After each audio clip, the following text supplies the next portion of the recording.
is a presentation of SIRTOBA Media and COMI Media Incorporated.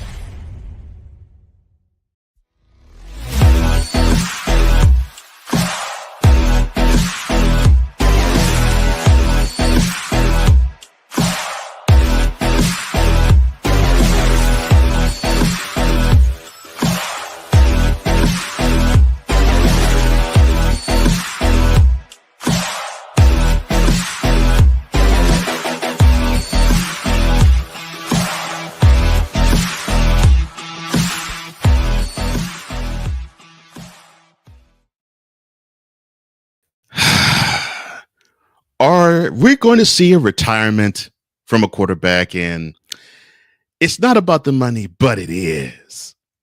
We're back. And welcome back to Total Football Talk.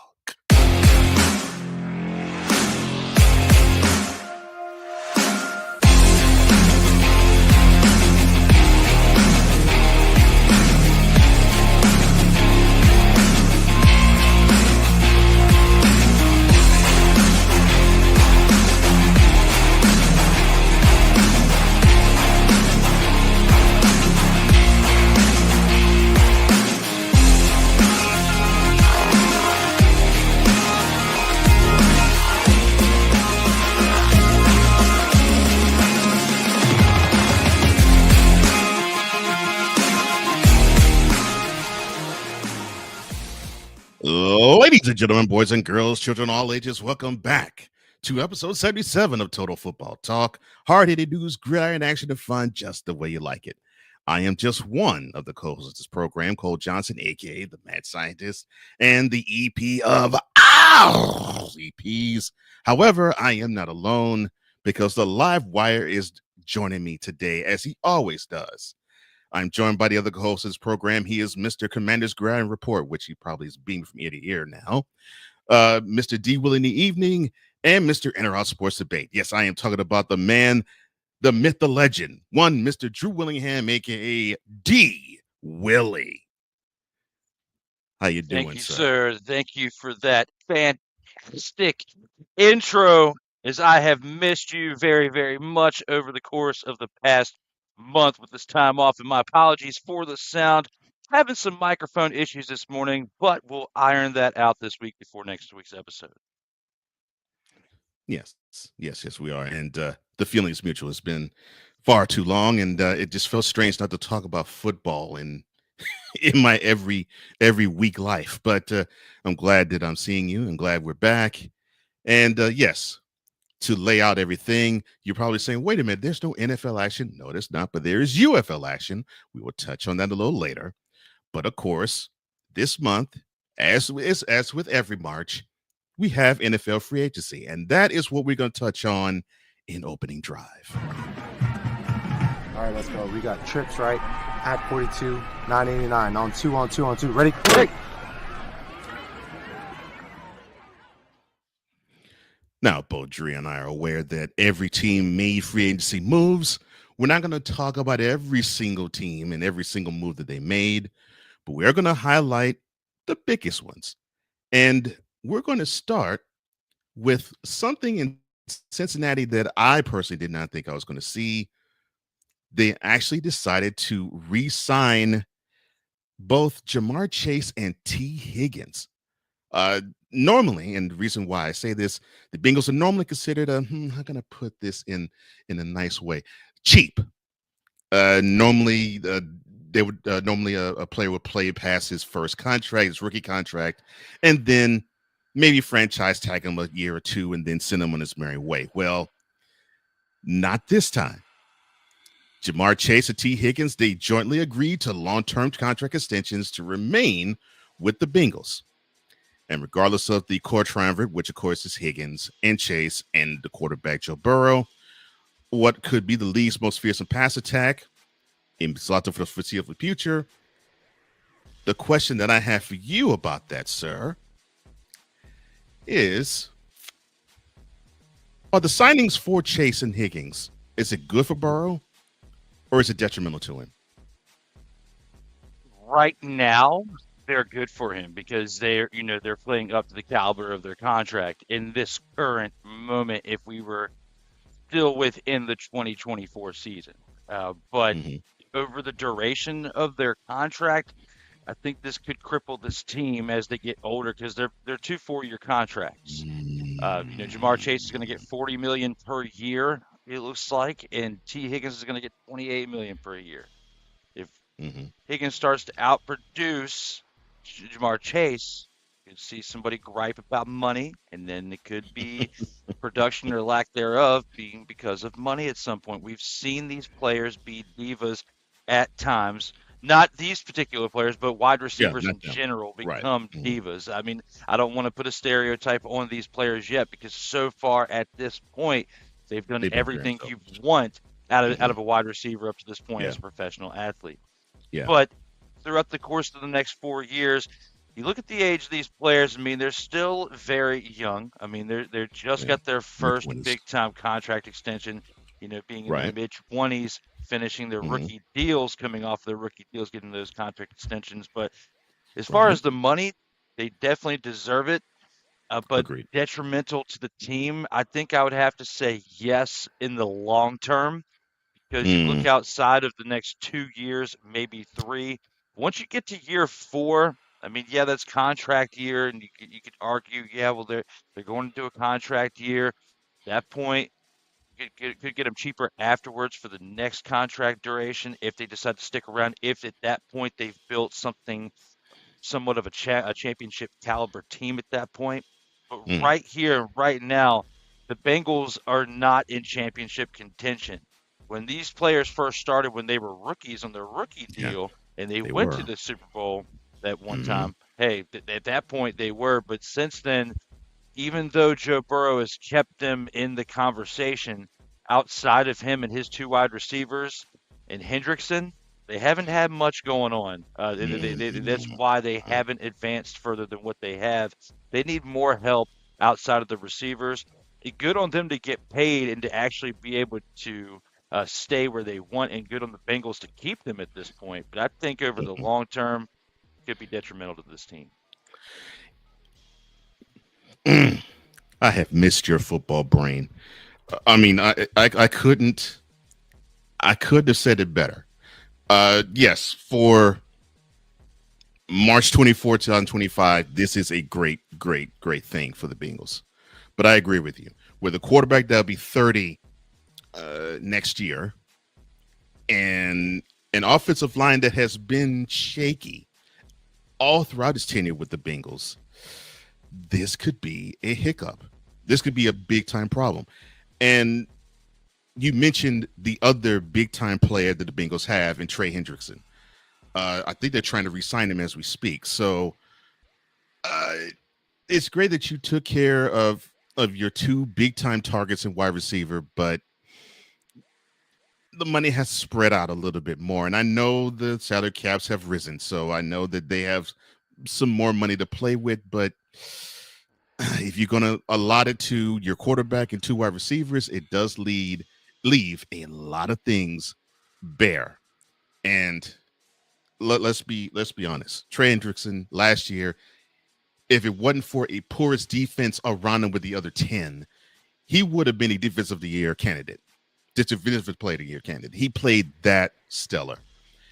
And it was because of him, Burrow, I would say Higgins and Chase too, that they were even sniffing a playoff bid. Otherwise, they would have been circling the drain.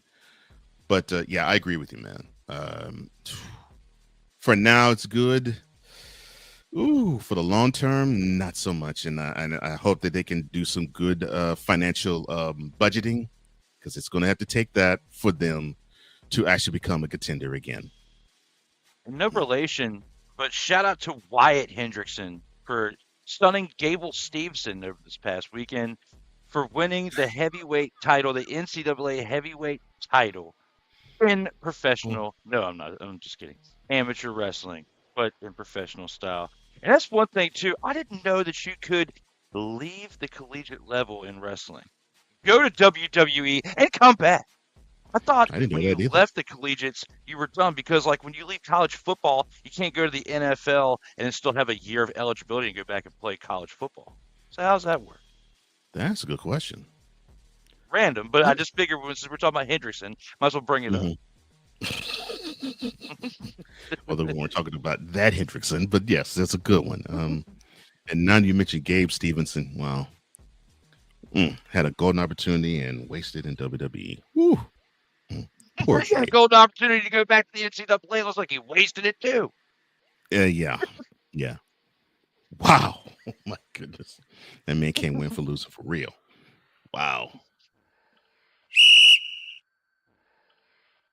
All right. So speaking of wide receivers and speaking of the AFC North and an AFC North team dealing with wide receivers, we have DK Metcalf. Now he was a Seahawk and he wanted to play elsewhere.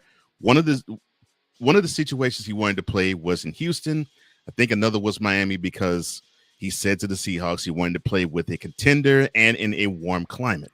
Well, he got one of those wishes because last week he signed, or he got traded, I should say, to the Pittsburgh Steelers for a second-round pick in the 2025 draft. Now, Metcalf requested a trade after spending his first 6 seasons in Seattle.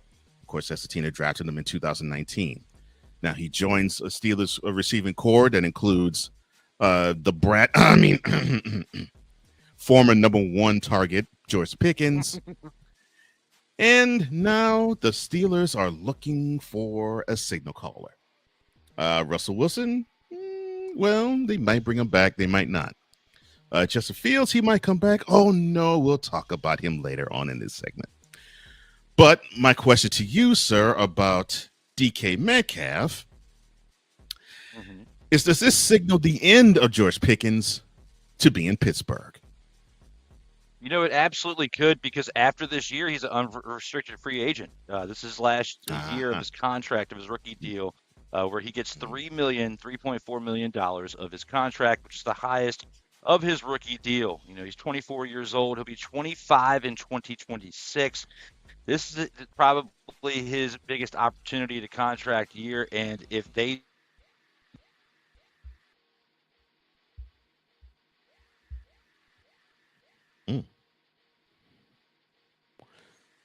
Well, unfortunately, got in the middle of his thought, just gets cut all out. But I agree with you on the standpoint of end of his rookie deal last year.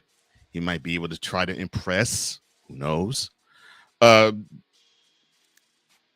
the antics that he has put forth with the Steelers, it has been problematic. And I think the reason why they brought in Metcalf was basically to straighten Pickens up.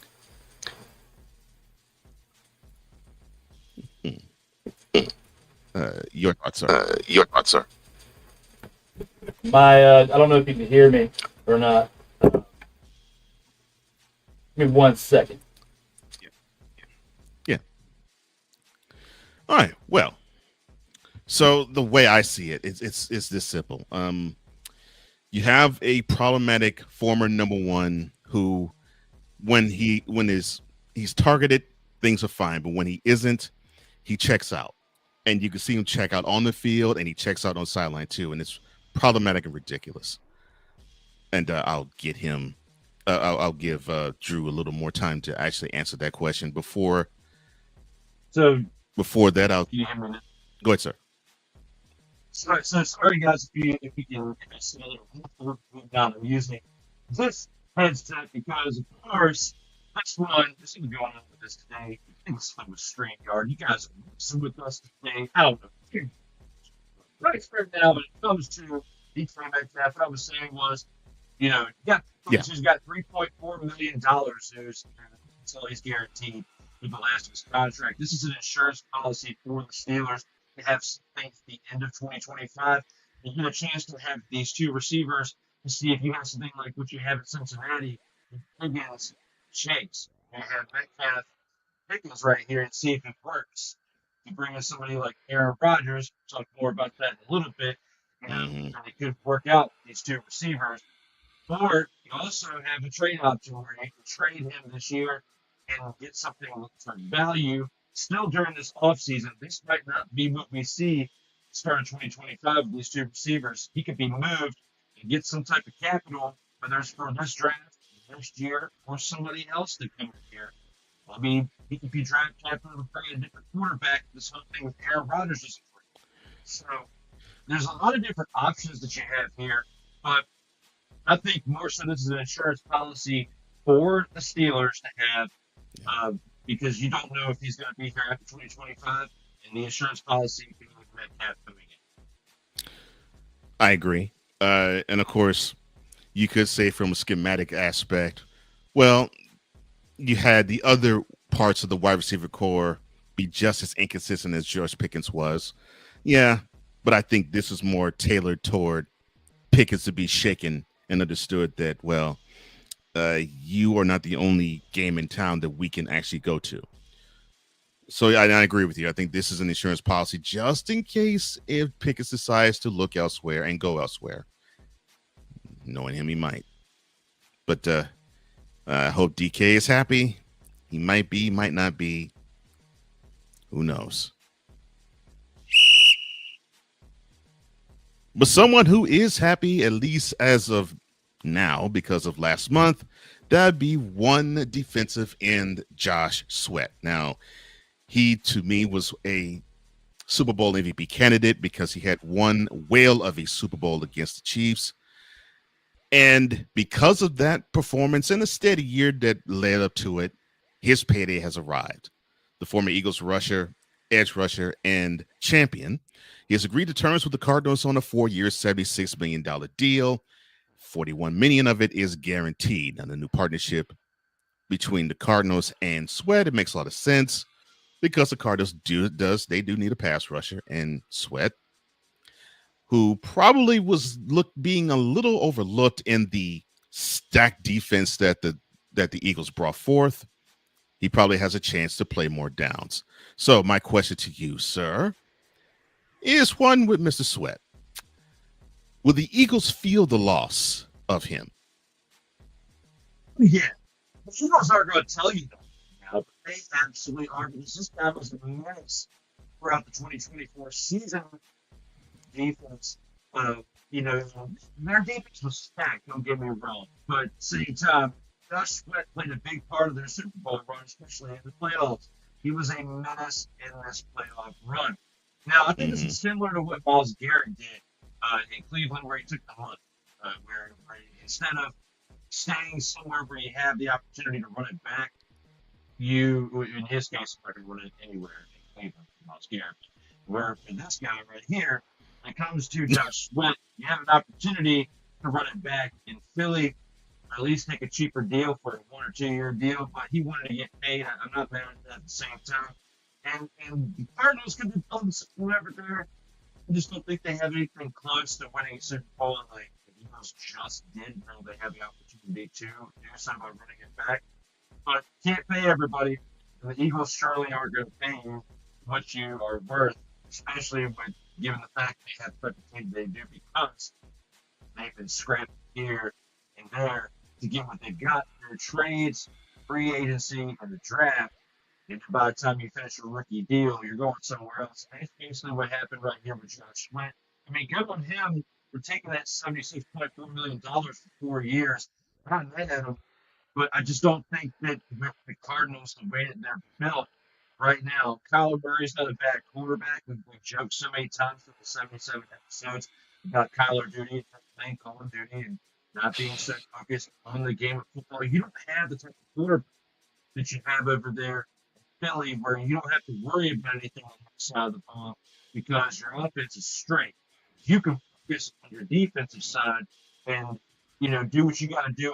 And that's why Josh Sweat had the time of his life over there in Philly because he could do his job, get some defense. When you come to Arizona, you're going to be able to stand on the stand. You're going to be standing on the sidelines, looking at this offense, going, "What in the expletive is going on out there sometimes?" Because that's exactly what you're thinking watching this Arizona Cardinals offense. At time you're looking at some amazing plays. And the other half, you're looking at it and be like, what's the quarterback doing out there?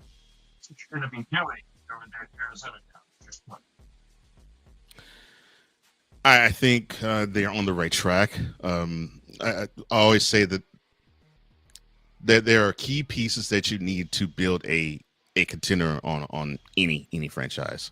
A left tackle, of course, a quarterback, obviously, quarterback, a left tackle, a running back, a number one wide receiver, a shutdown corner, or at least a shutdown as much as you can corner, a space eater, and a pass rusher. I think if you have those pieces together, then that's fine. It looks like they're beginning to build, but at least with the Cardinals, it's a long way to go for them. But Josh Sweat, who's now just about to come into his prime, and now he's on a team that basically they're going to turn the reins over to him to basically put the hand in the dirt and just rush the QB. I like the direction both Sweat and the Cardinals are going. And hopefully for them, it leads to success. Who knows?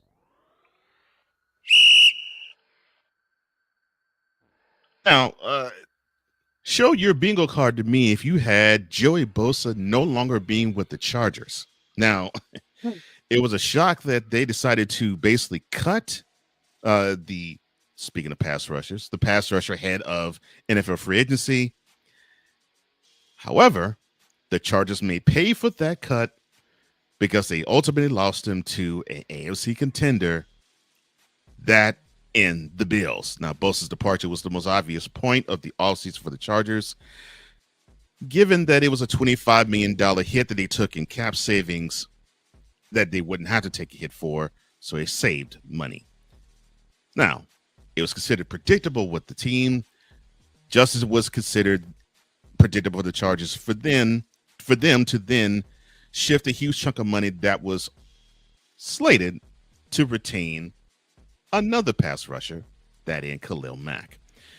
Now, looking at Bosa's contract with the Bills, now that's pretty interesting. Bosa's contract is $12.6 million deal. Almost all of it is guaranteed, and the incentives could push that value to over $15 million. And the Bills act on 4 void years to spread out the signing bonus hit and keep the cap at a minimum. Now, my question to you about Joey Bosa is, does this signing more help the Bills or the cut of the Chargers hurt them?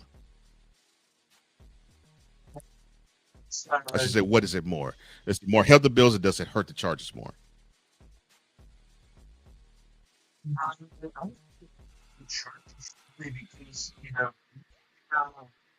going to say ineffective, but he has really been as consistent as what he was at the beginning of his career.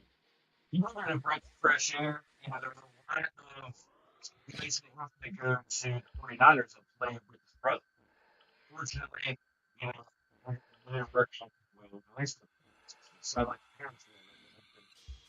But it's like much the kids on the spot that had played so much. Except for Joey, I think this was a big help for the Bills because it doesn't look like the Bills are going to take Miller. He's potentially going to be running on the Ravens. Or you can end up with the Commanders with the Fox. Potentially, if you wear a belt bag on Miller, he doesn't retire. He's folks are on Miller retiring for the Bills. People love seasons, but he keeps coming back. Last year, he got hurt when he came back to try to beat that. There's no expression with the Bills. Worked out. Fortunately, for him, he's not a free agent. Talks at potentially $5 million deal. However, with Rodgers, I don't know if that's going to happen or not. It's going to potentially some side here of the Cardinals. For Joey Bosa, I think it helps not balance. To answer your question, as far as the Chargers, I think that they're on the right track because defensively, they made some moves to talk about here a little bit, but defensively, because of Joey Bosa and a string of injuries over the course of his career, I think this was a good move for the Chargers to finally move on. It wasn't like a done for them. Plus, it's just consistency-wise, you need to get what you're paying for over there in Los Angeles. And Harbaugh's trying to build something special. Joey Bosa, he will be 30 years old in July. So he's not going to be a spring chicken anymore. It's time to move forward. That's what the Chargers do. Good on the Bills picking up the veteran to kind of help back with the loss of Von Miller. We'll have to see what West Coast will I was hoping you were going to mention that name, because the move for the Bills, to me, it does seem to be, so Von Miller is going, so to replace him and basically take the role that Von Miller actually served would be Joey Bosa. And I agree with you. I think that is what, from the Bills standpoint, we're seeing. And obviously this Charger team is being molded in the vision of one Jim Harbaugh. That is obvious. It's just plain as day. We can see that. And we'll definitely be talking more about Jim and how the Chargers are going to be shaped a little later as well. And actually, I'm liking some of the movies he's making. So yeah, more power to him, and hopefully it works off of both teams. Who knows? Now we were speaking about defensive ends. From the Chargers going to the Bills for Joey Bosa to former Cowboys defensive end DeMarcus Lawrence. Now, he was a former Cowboys defensive end. Now, he is signed with the Seahawks. That's right. The 11 seasons that he spent at Big D, which he delivered 61.5 sacks and voted to 4 Pro Bowls. Now, all of that is in his rearview mirror. Now, having signed with the Seahawks, Lawrence believes a Super Bowl is within reach for him now versus when he was a mainstay with the Cowboys. Now, he went on to say something to that effect last week by this, quote, "Change of scenery is always good, but Dallas is my home. Made my home there. My family lives there. I'm forever going to be there. But I know for sure I'm not going to win a Super Bowl there. So, yeah, we here." Close quote. Now, my question to you about this is DeMarcus Lawrence right in that the Cowboys won't win a Super Bowl anytime soon? During his playing career, absolutely yes. I don't think that the Cowboys are going to win the Super Bowl until Marcus Lawrence's tenure. He's 32 years old. He's got like 4 years left, or more likely. I mean, he signed a 3-year contract to go where he's going over there in Seattle. So the next 3 years, most likely, is Cowboys going to win a Super Bowl in the next 3 seasons. So his playing career, the chance he has to go somewhere else, I don't think it's going to be Seattle. I do think that he has a pretty good chance of having better playoff success over there, at least winning a playoff game or two in the next 3 years. And he can be one and done, win a wild card round into the national cup. So the winner better game for the NFC Championship game. If not being on fire in Seattle. Cowboys didn't even get out of the first round. So put that for what it is, especially with what you're building over there. Shipping world. If you are DeMarcus Lawrence, you may be a really good option. I mean, you took a really good option to manage to get the expletive out of Dallas. That's what you needed to do. And that's what you did. It's to take the money that you did 3 years, $32.5 million, earning $10.8 million per year. It's good on you to get that over in Seattle. It's being built with special people. Sam Darnold leading the offense, and you, Marcus Lawrence, getting paid to lead the defense. So, it's not what it is over there in Seattle. You're making some pretty decent moves. Not as good as some other teams out here, but you've been doing pretty decent. I don't know if you're going to be able to whisper to Sam Darnold over there on the offensive side like they did over in Minnesota. And Marcus Lawrence has got to get an opportunity to make his impact over there for the defense. We'll have to see if that comes to fruition. But as far as his comments on the Cowboys and Super Bowl contention, absolutely he is correct are not winning a Super Bowl ultimately. Yeah, yeah. And unfortunately, the comments I have to say about, well, heck, I'll say it because you're a team of one of the rivals, so this will probably make you happy somewhat. Yeah, I think the next time the Cowboys even sniff a Super Bowl, it'll be when Gerald has no parts of the team anymore. And until that happens, you're going to see them circle the drain and keep going down it every single year. Oh, 30 years and counting, Cowboys fan.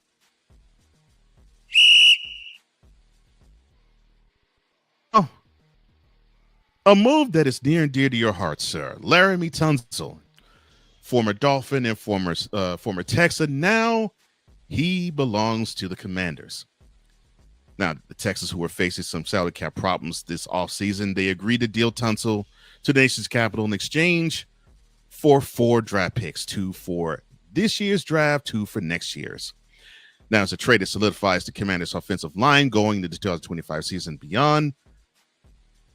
That's for the Commanders. Now, for the Texans, it opens up a massive hole for them that got filled in the intervening weeks in the free agency period.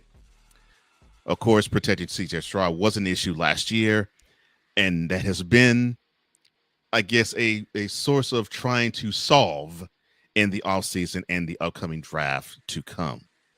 Now, my question to you, one Mr. Commander's Grand Report, will Tunsil's addition to the offensive line help the Commanders in bolstering it? Yeah. And that's one of the it was one of the weeks that they got exposed in the playoff, especially in the NFC Championship when they played against the Eagles. Basically, they were exposed in the 3 meetings they had against the Eagles. So what helps the Commanders out with any divisional opponent that you were able to face and final, in the playoffs. And it's right then and there you were able to see another ranking exposure had because throughout the run, it was a Cinderella run, but those wins, yeah, they were great because you went back at the end, but there were certain things that were getting exposed throughout this season, and one of them weaknesses within this defensive line. The Laramie Tunsil coming in, from the Texans, supposed to, it's supposed to help offensive line for not in, not the defensive line, but I think the offensive line. But when it comes to boosting the offensive line, when you're trying to score this game against the Eagles and the NFC Championship, you can find, look at this for what it was. The Commanders were facing the Eagles in the NFC Championship only 10 of the season, and they're putting up the amount of points. Well, you can't stop their offense. And you can't put up points because you can't stop their defense. That's the type of protection over there. My side was what Jake Daniels really helped with then. That's what you're going to get with Laramie Tunsil being there in your blind side. You got a little bit of solutions in certain guys like Houston, Colorado, the back on it. You kind of wish you would have got a little bit more out of it towards the end of this point. Looking at it for what it is, I think it's a pretty decent draft compensation for Tom over there. If you're a Houston, Texas fan, you should be happy for that. You should be hopeful if you're a Commanders fan. Live up to his expectations. It's really decent. Yeah, I actually think you're going to like what Tunsil brings to the table. I don't really believe that what we saw this past year was a portent of things to come for him. Because yes, he was lost Mr. False Start, because he just kept being antsy and jumping the gun. But I believe he's going to probably settle down. I think he's now going to have it locked in his brain that he's protecting precious cargo, especially his blind side. And I'm sure it's been drilled into his head that what they want to do this year for Jaden Daniels is to have his run total go down, and not necessarily rushing yards, but rushing attempts, because many of those were scrambles. Because, and you probably will say it even more bluntly than I would, the Commanders' offensive line was patchwork at best. And at times it just seemed as if, Daniels was running for his life. It just so happens that Daniels is quite a good athlete and could make an offensive line that's not quite all that great look pretty good. And he has a good protector in Tunsil. He might be able to be more lethal than he ever was last year. And this is the guy that brought your team within one's doorstep of the Super Bowl. And that's with the patchwork offensive line. A good one? Whew, man. Yeah, so I'm happy for you, bro. I'm happy for you. I'm happy for Commanders fan. I think you all going to like what Tunsil brings, because when he is focused, most games your quarterback will not be touched by who he's blocking. So I think you're going to like that. Yeah.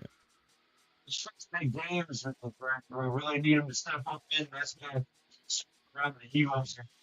There's 3 games playing the players this year. That's going to be the times where we really need him to step up. Hopefully, he gets started next year. Yeah, I agree. So hopefully both teams do profit and build off of this trade. Yeah, but I think Commanders fan is going to be really happy about Tunsil. I would be.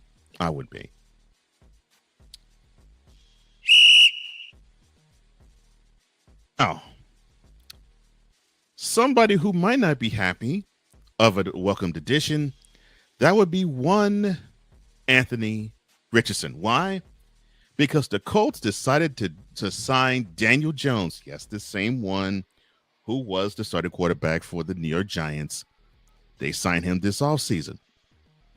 Now, it's unlikely that the Giants' first runner would have picked Indy unless there was a chance to usurp the current starter in Richardson.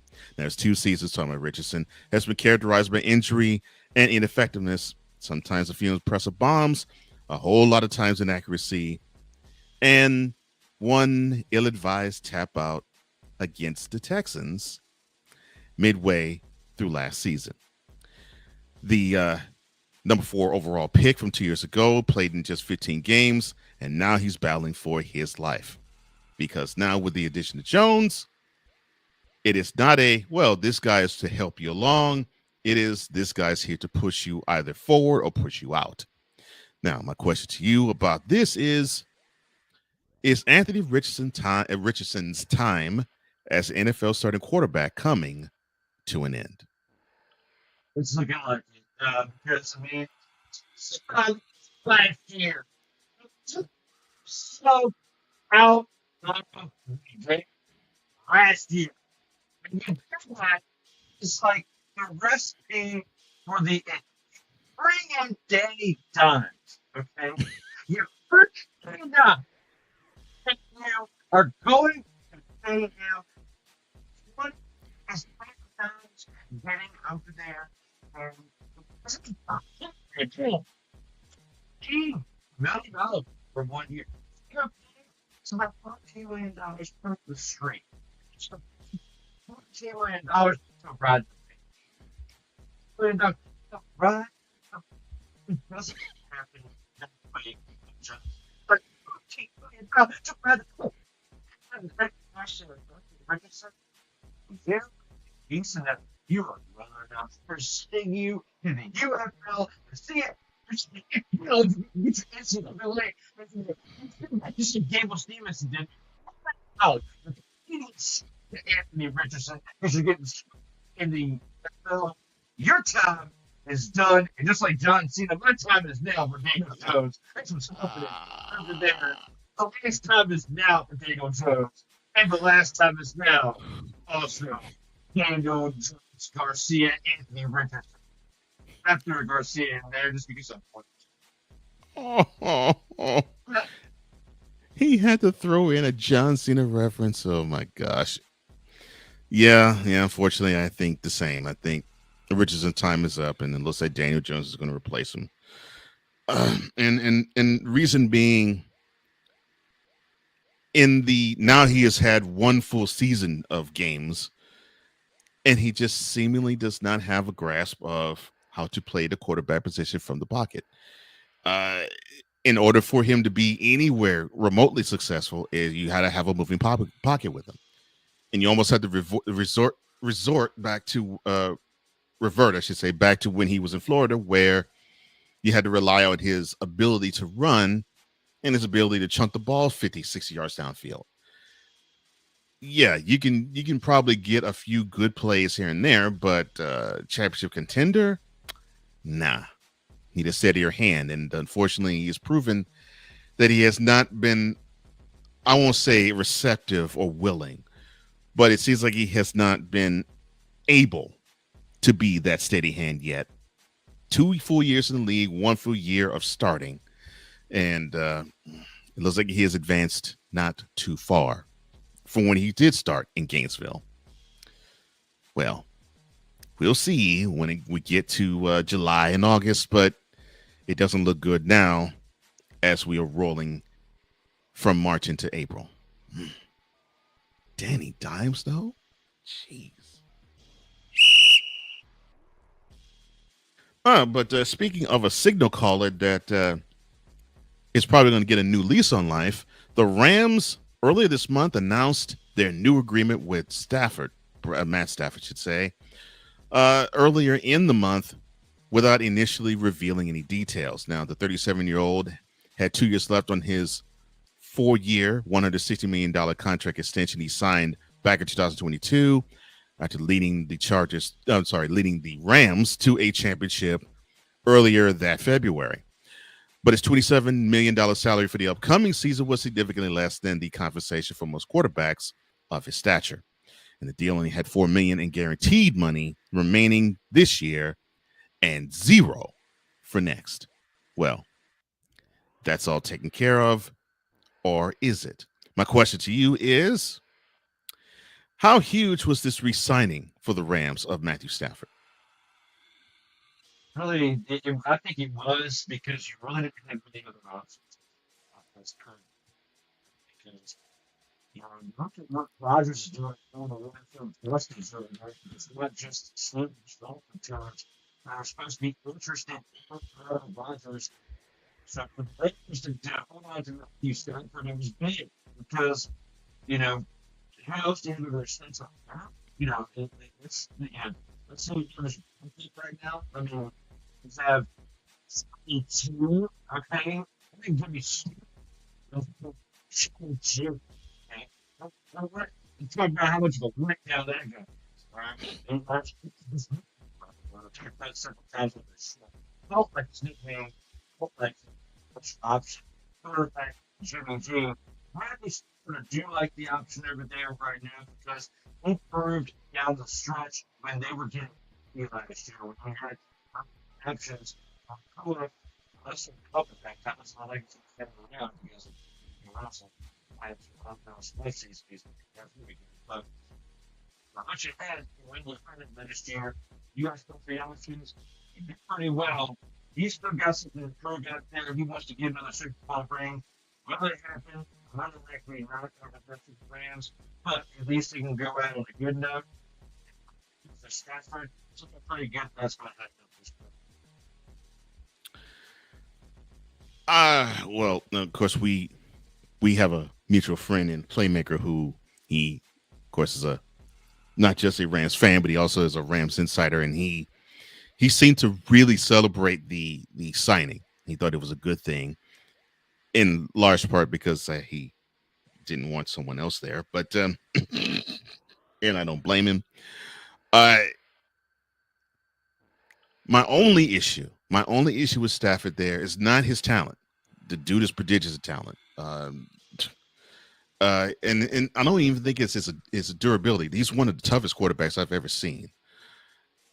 It to me is that shelf life. How much longer does he have? Because unfortunately, he's now at that age. definitely in football years where even though the game is a little bit easier for quarterbacks to play and it's not quite as vicious, it's not quite as physical, you still can have that one hit that could just mess you up and knock you out, and not just out of a season, but for the rest of your career, just as Steve Young. And he was 38 when this happened. So Stafford is coming close to that age. And I'm not saying this is what I'm wishing for, praying for, or wanting to see happen. But those are things you have to think about because they have to start thinking about their future. Although I know they're trying to to go for a Super Bowl ring. Since they got one in 2021, they want to see if they can do another one 4 years later. I don't think their team is ready enough yet for it, but if they feel as though this guy can still give them a crack at it, more power to him. We'll see, though.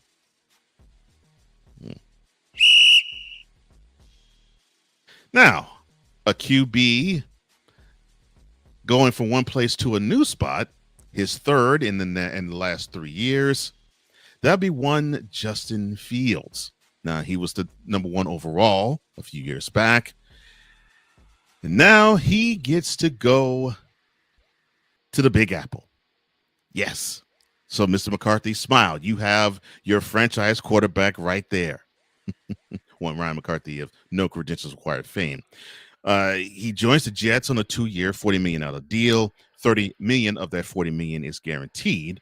And it helps usher in the Aaron Glenn era. Yes, the new head coach of the team, the former defensive coordinator for the Detroit Lions, and former defensive back for the New York Jets. So this is a homecoming of sorts for one Mr. Glenn.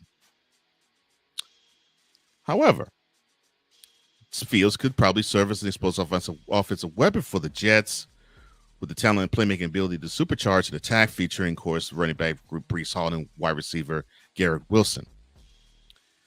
Will we see new wrinkles with Mr. Fields, or will we see more of the same that we've seen when he was a Bear and a little bit of that time when he was with the Steelers?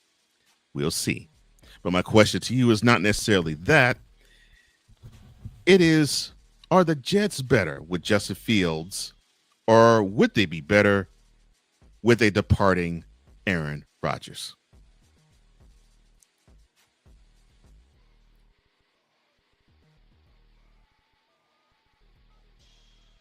Hear you. But it says my microphone's working again.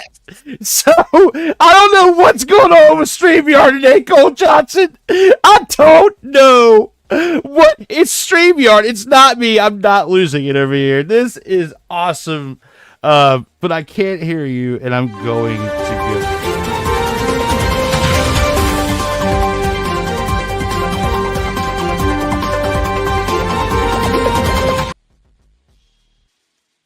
Wait, you said you couldn't hear me.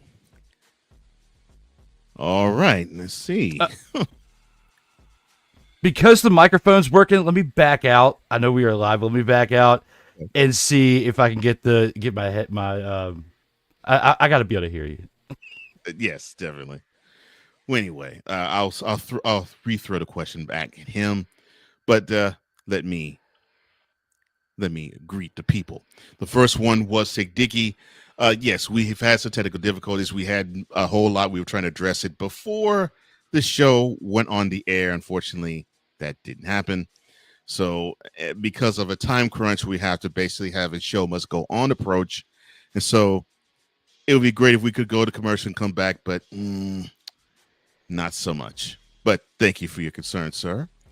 He also says, good morning, good afternoon, good evening, good night. He also says, ladies and gentlemen, the boys are back in town. The boys are back in town. The boys are back in town. The boys are back in town. I'm sorry, my bad.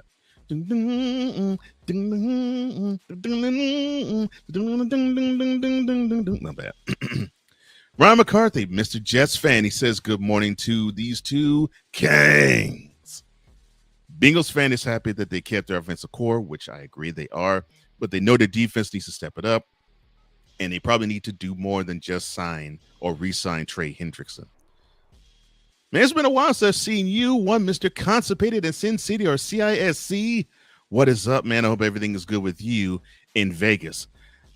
Six says, look, here's the thing about the players getting big contracts that they deserve. It's an investment by the team, and the players have to prove that they're worth every single penny. Wait, wasn't that a development contract? Well, that would be a possible loophole regarding eligibility, which is true. It could. Who knows? CISC says, look, I think that Gerald or Jerry Jones has a problem courting black quarterbacks. I just think he has a problem courting any quarterback right now, considering that you have Dak Prescott, and that's the guy that he's going to roll with probably for the next 4 or 5 years. That isn't changing anytime soon. Six says, yes, DK Metcalf's presence could be a positive influence on Pickens, or it could force him to leave. Yeah. CIC says, yeah, Aaron Rodgers to Minnesota and then to Dallas. Well, funny you mentioned the Vikings. They were in talks, but the Vikings said, no, we're going with J.J. McCarthy. No shoe for you, one Mr. Rodgers. So, nah. He's not headed to the Twin Cities, as Ryan actually said, too. Yeah.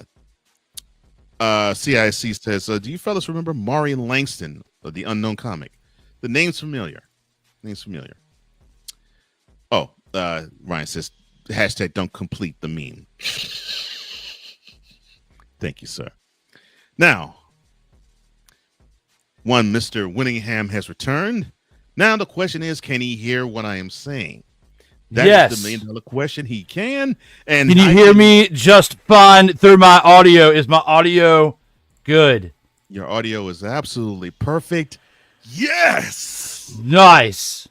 Woo. Yes. All right. Yes. Yes. In fact.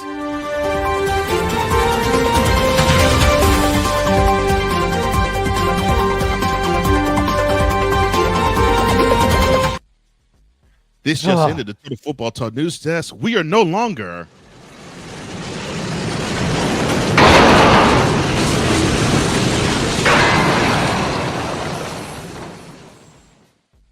when it comes to the audio. You sound absolutely perfect and pristine, sir. Good. I never want to take a break from the airwaves again. I think this is like StreamYard saying, "Don't you take a break again? We're gonna mess with you in your first live." So, woo! All right, we're back. Yes. Oh my gosh. Okay. Oh Lord. All right. So I'll rethrow the question at you. Now, of course, Matthew Stafford. Yeah, it was rumored that they were having contract. I won't say stumbles, but it was rumored that they were possibly going to allow Stafford to either let him walk or let him search for a new team. But the Rams and him have come to an agreement. My question to you is, how huge was this re-signing for the Rams of Matthew Stafford? It was absolutely huge. I mean, because, looking at the success that the Rams have had, they've won a Super Bowl together, McVay and Stafford. It's not like they're still chasing one, even though, of course, they still want to win another one. That would be nice. But success is also measured outside of winning Super Bowls, too, and what you can build, outside of winning the one that you did. If they could win another Super Bowl, great. That would be awesome. But I don't foresee that in the near future, at least for the play-in days that Matthew Stafford has around. I'm sorry, Playmaker. I know you love that team. The team has, a bright future, with McVay leading it. But I think that they need to go younger at quarterback in the near future with what they have with Puka Nacua, because he's not going to be what he is, after the next decade. It's just the reality of football. Looking at it for what it is right here and now, for the Rams, definitely big for them right now to be able to have a successful team, to be able to still go to the divisional round of the playoffs, to be able to still go to the NFC Championship. They could still make it to a Super Bowl. I just don't think they're going to win another Super Bowl with him as their quarterback. But again, success is measured outside of just winning the Super Bowl in itself. So this is success. This is a successful move for the Rams because it's really all they had right now. Because, of course, there were talks for a split second of Captain Ayahuasca maybe going to L.A., But we're glad that he didn't go. I know Playmaker's glad that he didn't go. Oh, he's very glad he didn't go. And this is big for the Rams during their offseason. This was a big move for them. I agree. I think even though they could do more stuff, I agree. I think this was the biggest move for this offseason. And man, on point again. This team is moving younger, and they've been moving younger ever since their Super Bowl victory. So the writing's on the wall. Obviously, the time has come where it's going to be more and more limited for Stafford to actually be there, and they're going to have to be younger there. I mean, they're young just about everywhere in the team. They're young on the defensive line. They're young with the secondary. They're young with the running back core. So, and they're young with the wide receiving core. So, they're building youth around Stafford. Of course, they're hoping that it looks like this what they're doing.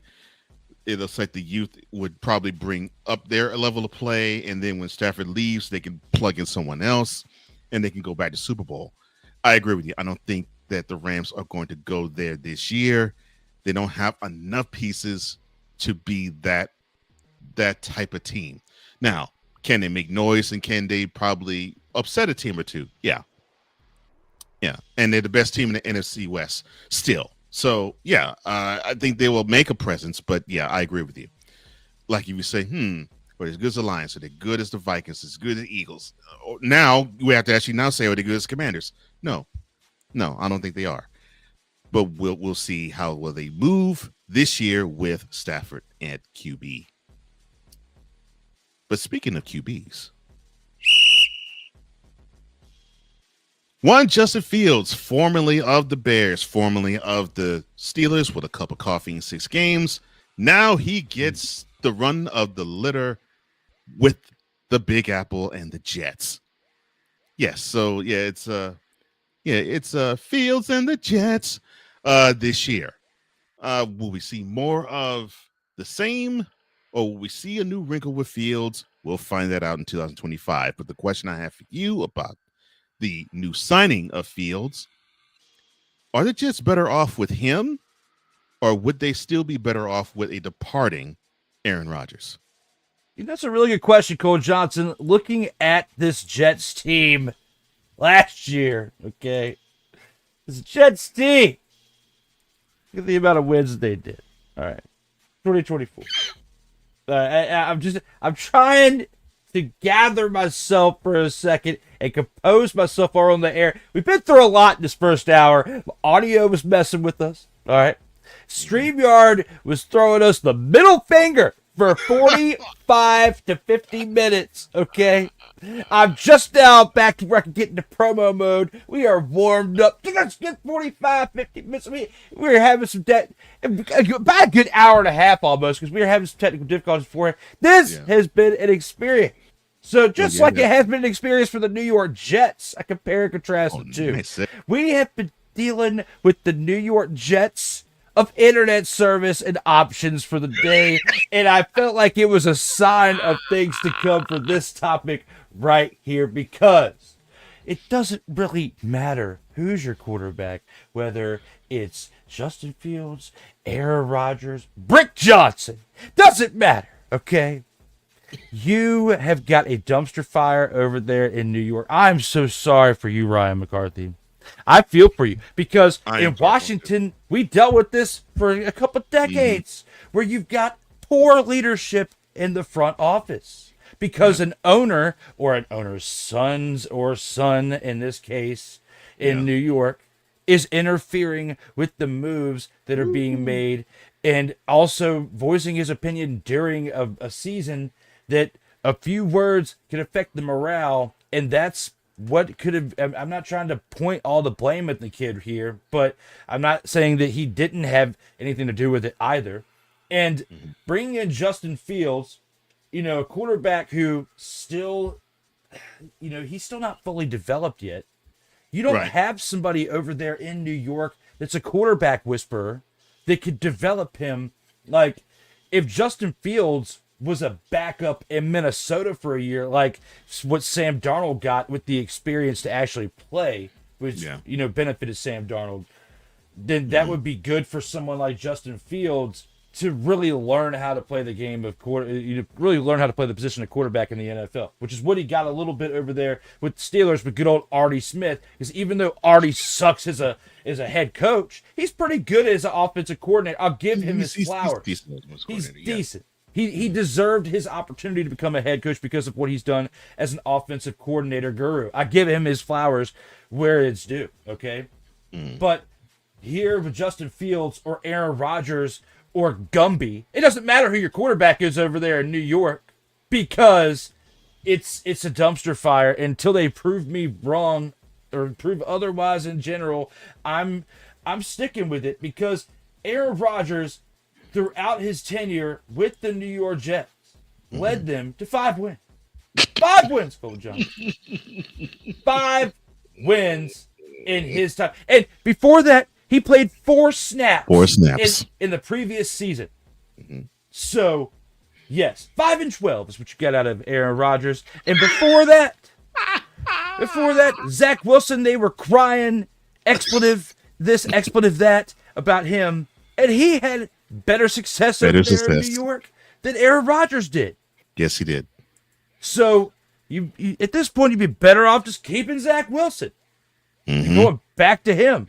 You'd be more respectable than trying to get something out of Justin Fields. This is gonna. I hope I'm wrong.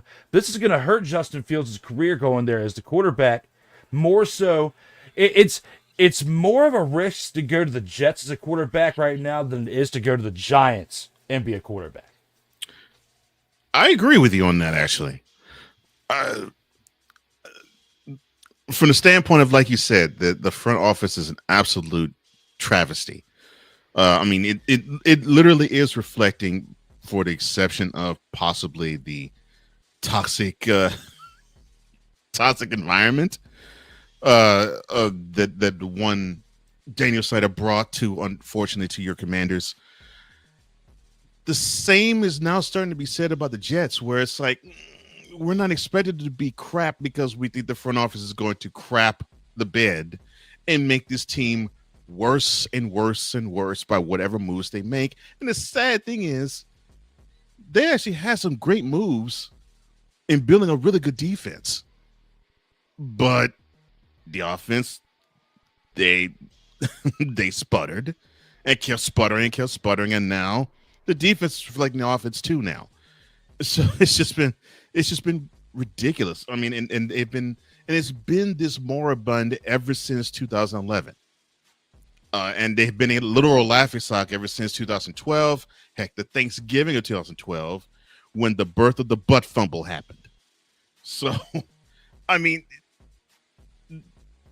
poor Justin Fields. And another reason why, the reason why I know you said that he'll be better off with the Giants than with the Jets. Who's the head coach of the Giants? Ooh. So, yes, Fields would be a whole lot better served if he was with the Giants than with the Jets, because the Jets just want W's. At least with the Giants, Fields would actually get more tutelage. You know, just a thought. But yeah, poor Fields. I hate the move for him. I really do. The only other option he could have gone to L.A. and been the backup for Stafford, and learn under McVay, who's another good offensive mind, and he could get front row seats to watch. Okay. Play basketball for the Lake and Luka. Yeah. To one Brian Daboll, I'm sorry you didn't get a chance to prove that you're a quarterback whisperer for Justin Fields, as you have been called for one Josh Allen. Well, at least you have someone else there. Who knows? But poor Jets. Just going down 995 just a little bit. Now, people have been clamoring for a month and so that the Eagles are collapsing right before our very eyes because there's been a mass exodus with the defense on the defensive side. but I think a lot of people are misreading the situation because really, despite the mass exodus of defensive free agents, that cupboard on that side of the field still is not really bare. You have 7 of the Eagles' defensive opening day starters. They're still in the contract, and 9 of those 13 players who played most of the snaps are still there. Now, I get that the loss of Josh Sweat, Milton Williams, Chauncey Gardner-Johnson, and Darius Slay, among others, I get that could be a bit of a problem. However, this team, thanks to the GM Hire Rosen, has really built this team pretty well the past few years through the draft and getting that key free agent pickup here and there. Now, my question to you about the Eagles defense: are people signaling the premature end to the Eagles with the departing defensive players?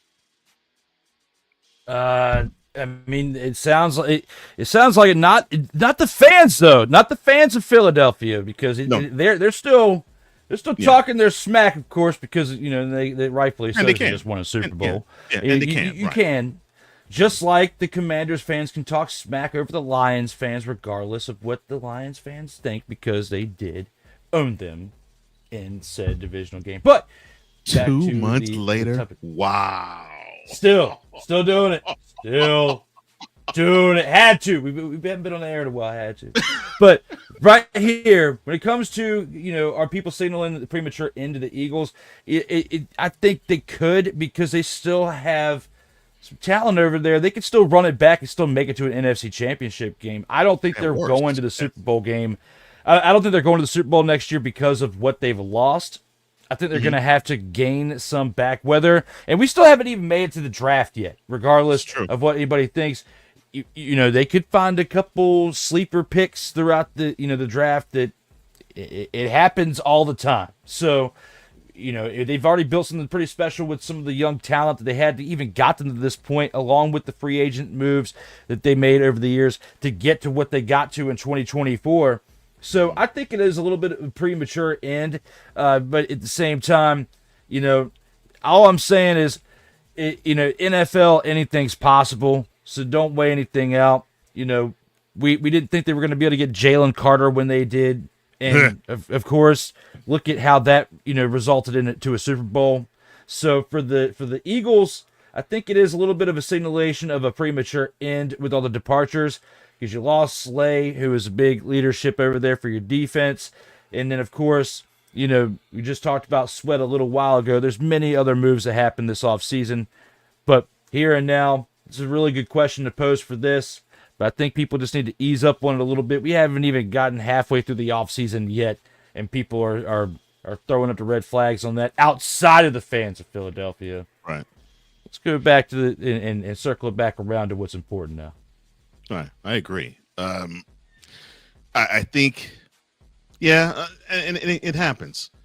Super Bowl champion, you're gonna have some people that's gonna move. I mean, that's just how it is. That's the price tag you pay being a champion. But I think people have to understand, you got a lot of cats who were actually still playing their rookie deals on defense. So, nah. Now, can teams catch up to them in 2025? Yeah, they can. But do I see the Eagles being like 4-13 in 2025? No. They still, to me, they still are the best team in the NFC East.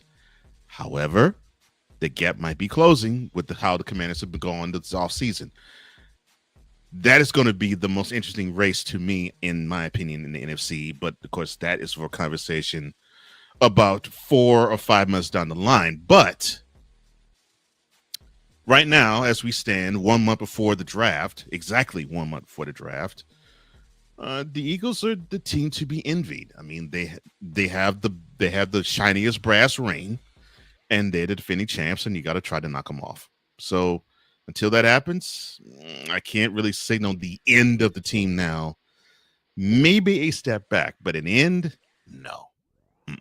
Because I basically, just like you, I just go until proven otherwise. So we haven't even started the season yet, And that's why some people get so excited at this point. It's like, guys, the moves, they are enticing. I give it to you. Just like the moves for your team and my team, like, they look enticing. You can look at your team. You can get really upset at certain departures. You can get really, excited about some additions.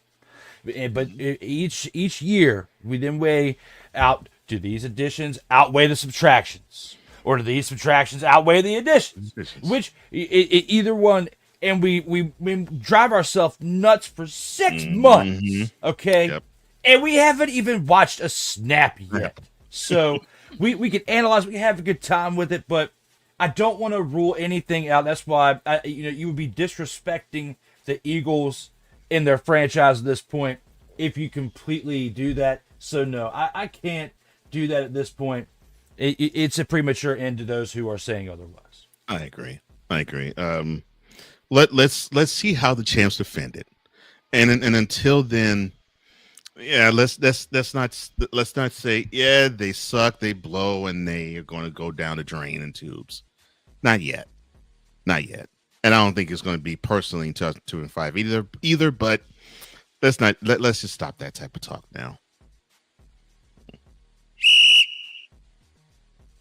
Now, a team that we probably can talk about in this light would be the San Francisco 49ers, because for the past 5 years, their first offseason could be summed up probably in 3 words: run it back.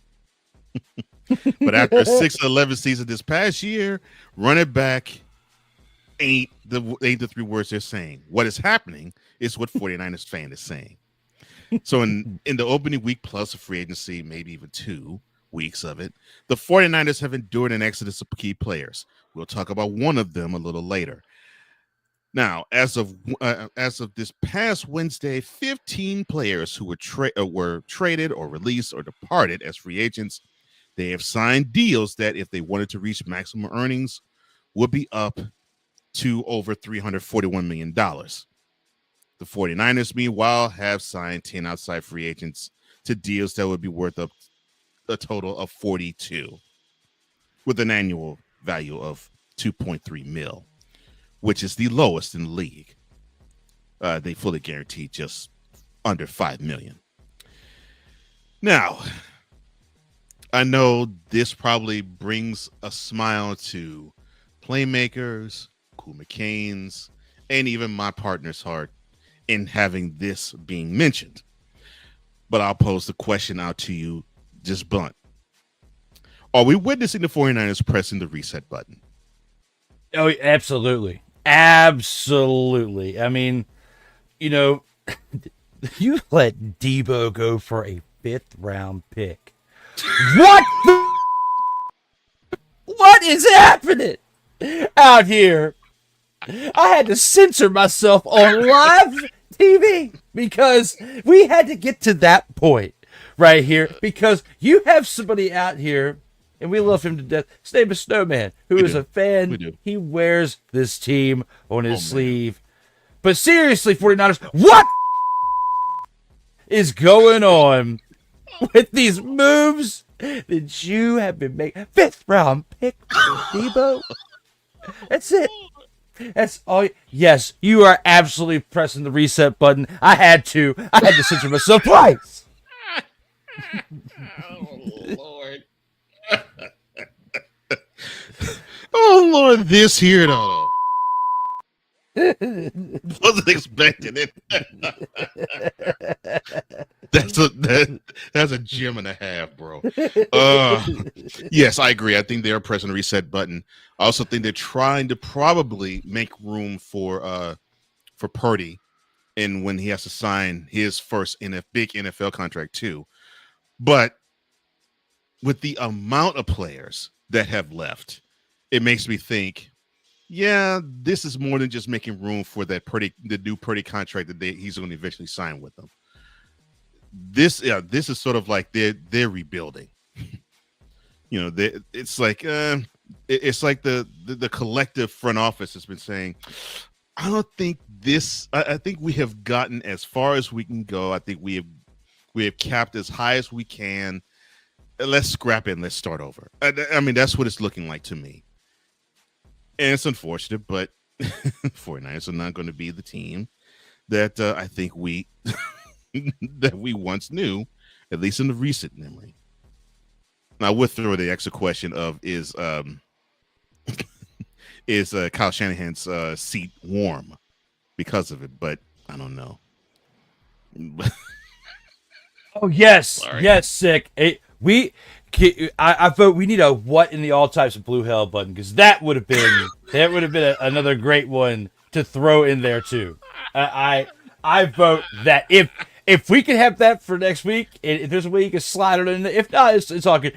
I vote for a what in the all types of blue hell button, because everybody would love that. We could find so many plays. If we could have this on here, Okay. there's no reason why. I mean, that's just my vote. It's okay. So we could have okay, and we can have. All right, I'll see what I can do on that one. Oh my gosh, this is some priceless stuff. Oh my gosh. Oh man, thank you for that laugh. I needed it. That was hilarious. And unfortunately for the 49ers, I think you see a lot of fans of other teams doing the same thing to the 49ers, because I think your time to actually circle the drain is starting to begin. Is beginning. Now, can they be competitive? Yes, but not the way you think. Oh my gosh. Oh my. Now, we were talking about the Rams earlier with the re-signing of Matthew Stafford. However, one of the most shocking releases of the offseason they made was one wide receiver, Cooper Kupp. I personally don't think it's shocking from the standpoint of, I think both you and I probably saw, the way the broadcasters were talking about Cooper Kupp, you sort of had the feeling, all right, it looks like the team is moving forward with Puka Nacua, and it's like Cooper Kupp is an afterthought. And that's the feeling that I got. I think you felt the same. So the fact that Kupp got cut did not surprise me. Now, where he went did, because Kupp decided to sign with NFC West arch rival Seattle Seahawks. Now, they signed Kupp to a 3-year deal, and now Kupp will see his former team twice a year. Now, he was on Colin Cowherd, and he had this to say about it. Quote, thank you. I thought, to be honest with you, one of the strangest contracts to me was... Oh, sorry, Colin Cowherd himself. Let me do this again. But Colin Cowherd said about Cooper Kupp, quote, I thought, to be honest with you, one of the strangest contracts to me was Cooper Kupp. John Snyder, the general manager of Seattle, has almost never missed one on receivers. He's been fantastic with wide receivers, but Cooper Kupp does not separate. Close quote. I beg to differ, but I won't choose what I'm going to say there. I'm just going to stick on point. Kupp now is going to the Pacific Northwest. Now, is this move of Cooper Kupp one of redemption or one of pettiness? I think it's one of pettiness, because, he wanted to get paid and stay in Los Angeles. Like, he wanted to stay there. I mean, he had built something with his team. He'd been there since 2017. He'd been there for several years at that point. He signed a 3-year extension in 2022 for $80.1 million, for $20 million signing bonus, and $75 guaranteed to be there through 2024. Okay? So, we get to this point in the offseason going into 2025. You have the opportunity to pay this guy, and you have the opportunity to lock him up before you even got to this offseason back last year in 2024, when you really had the opportunity to lock him in. But you didn't. So here and now, you lost out on him, and now you're going to have to watch him twice a year come into town once, and then you're going to have to go into his town and face him, twice a year. For the next 3 years. He's getting $45 million in the next 3 years with the Seattle Seahawks, $15 million per year.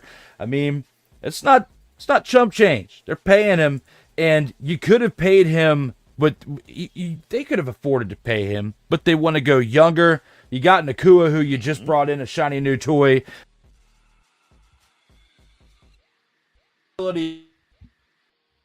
Free agency over the course of the next couple of years to really build a contender, and this is them thinking if they have an opportunity to keep Stafford for potentially another year or two after this year to try to convince him to stick around, if they continue to bring in new shiny toys through the 2025 draft and potentially 2026 to make them a contending team again.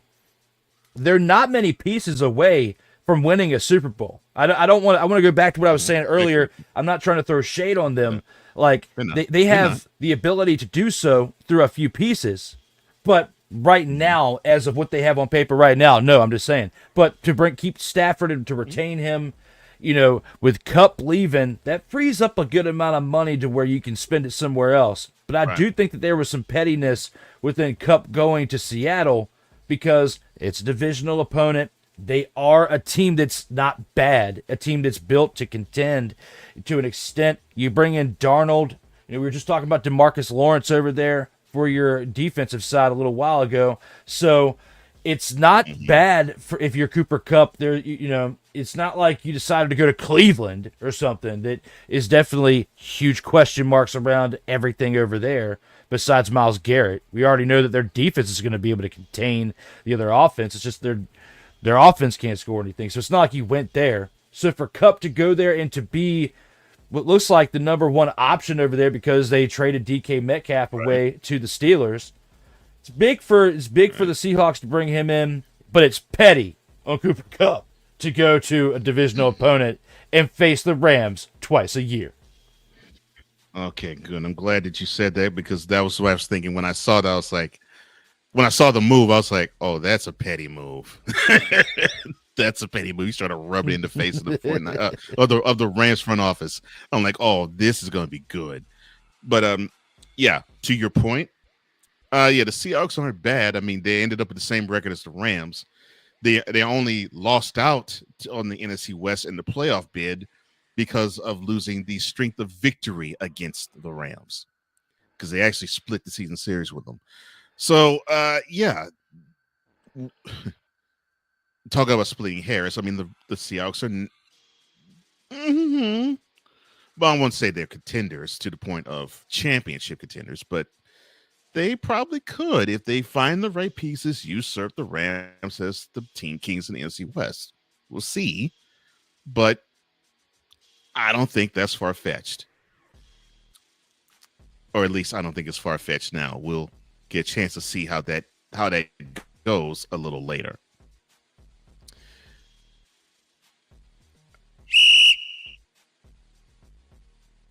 Now, something that we probably would have thought would be far-fetched. Outside linebacker pass rusher extraordinaire Hassan Reddick. Now, he recently has been formerly of the Eagles and formerly of the embattled New York Jets. He now signs with the Tampa Bay Buccaneers to a 1-year, $14 million contract. Now, Reddick looks back at his short stint with the Jets as one that was considered very bizarre and weird, but he's ready to put the drama behind him, saying that he's considering his start with the Bucs a fresh one. And he also said this as well about being with the Bucs. Quote, "I know everybody's worried about last year, but last year was last year. I'm here now. Different mindset, different space. I'm just ready to put the past behind me and continue to move forward. And what better place to do that than right here?" Close quote. All right. Simple question for me to ask you is the following.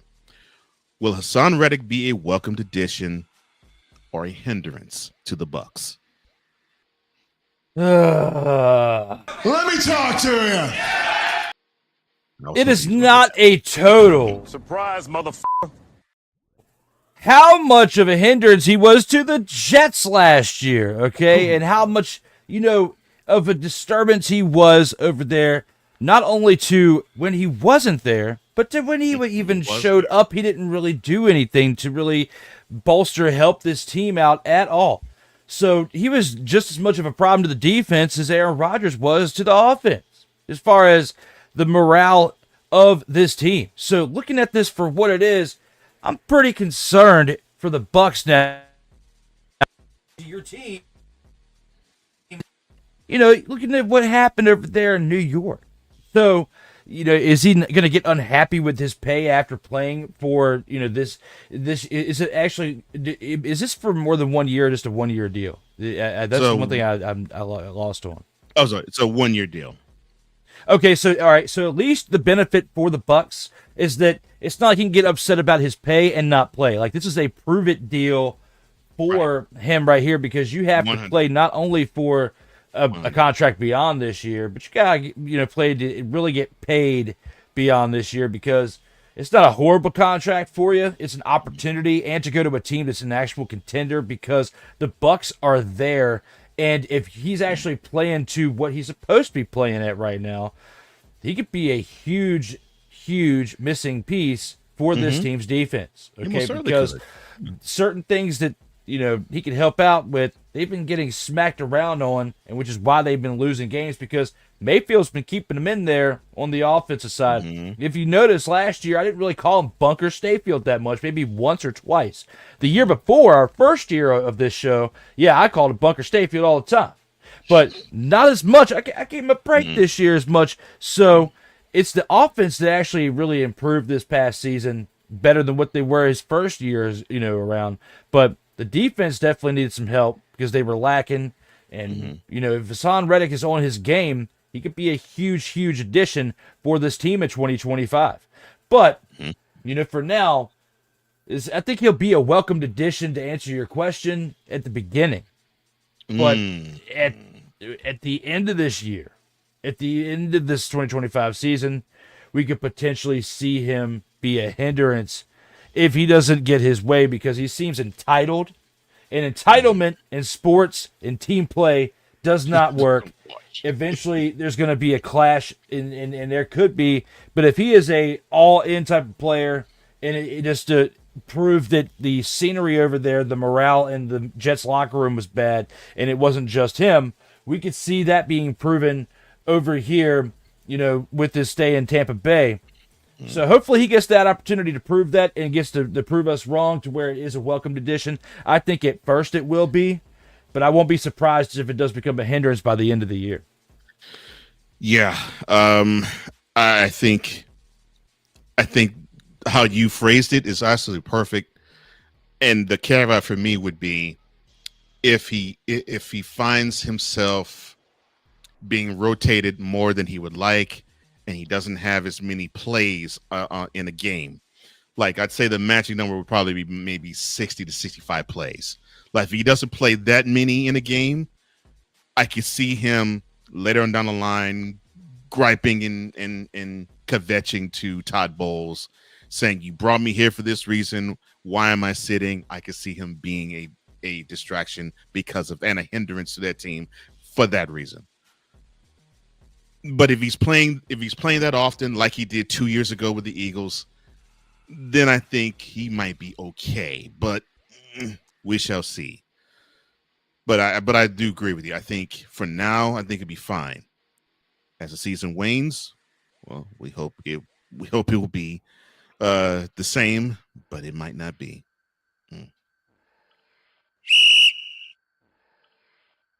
Now, we earlier talked about the 49ers and their misfortune. One of the 49ers' misfortune ends up being the Commanders' fortune. Yes. After the Commanders traded for one Deebo Samuel, then guaranteed the last year of his contract, that receiver says that he wants to repay the team for believing in him. Yeah. He feels as though that the organization put a lot of trust in him. He doesn't want to come into DC and let the team down. Now, the Commanders acquired Samuel for, as you said earlier, a 5th-round draft pick in a deal that actually was inked on the 1st of March and was made official, of course, 2 weeks ago. Samuel requested a trade early in the season, and he got his wish. The Commanders declined the option bonus of $15.4 million that would have allowed the Commanders to spread out this cap hit over the last over 2 seasons by adding another year to his deal, but which would have automatically been voided. Instead, they guaranteed the last year of his contract, none of which had been previously guaranteed, and added another $3 million in incentives because he can count almost up to $18 million on the Commanders' salary cap. Now, my question to you. Now, we talked about Larry Tunsil and another trade that the Commanders got. Now we got Deebo Samuel.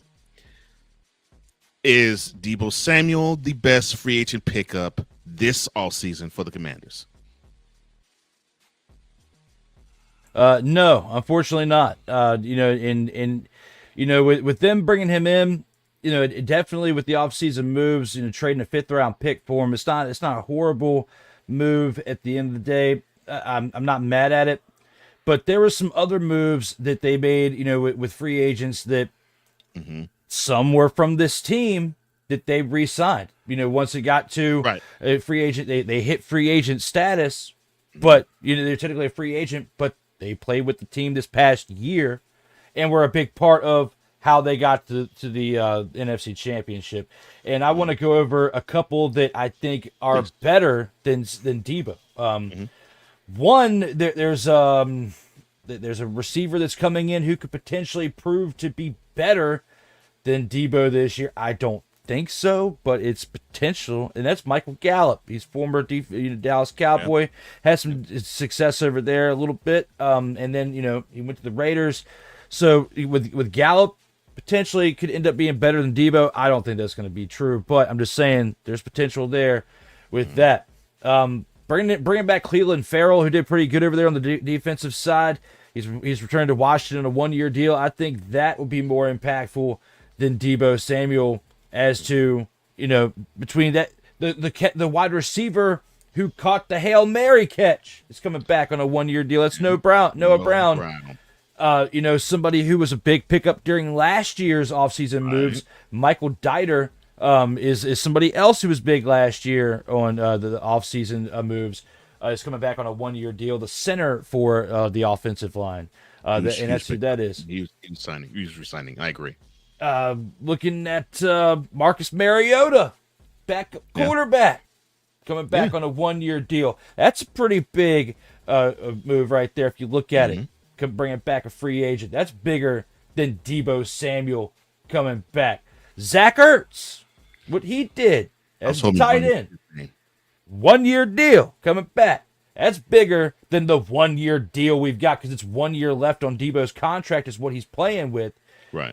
Of course, more likely he'll probably try to get an extension or of some sort. But I want to see some production out of Deebo before they even put pen to paper for that one. I don't want to. Bobby Wagner is another big 1-year deal. Huge one too. Yes. Okay, because he's 35. Yes.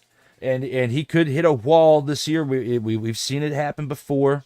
But Bobby Wagner's a bigger deal coming back as a free agent or somebody that's an offseason move than Deebo Samuel. So these players that I mentioned, even Jeremy McNichols, the running back, he at times had better production than what Deebo provided for his team last year for the 49ers. He had better production for the Commanders, even though he's working with the better offensive line and just a better team in general. But Deebo could prove us wrong here and now in the next 6 months. That's why I don't get too excited, because anything can happen in the next 5.5 to 6 months. So here and now, those are the moves that I think are better. Mainly looking at Bobby Wagner and Zach Ertz for the respective offensive defensive side. Michael Dieter over there for the center. That's big too for the communication between the quarterback and the offensive line for your center. So I like those moves better than Deebo at this point. My man.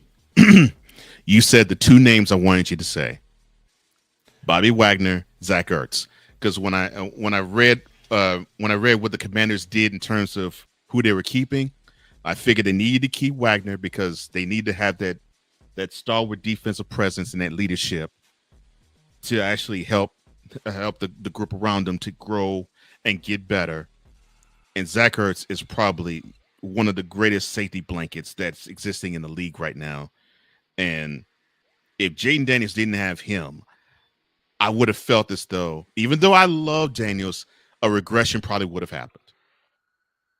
So I'm glad that the Commanders brass actually saw that and say we got to keep White and we got to keep Ertz.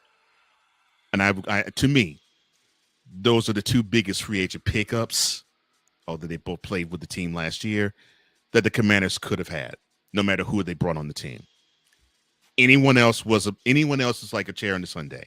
And I mean that with Tunsil and with Samuel. So yeah, I agree with you. I 100% agree with you.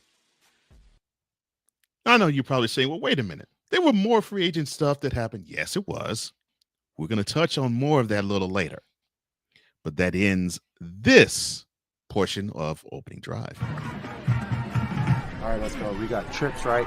At 42, 989. On two. Ready? Ready.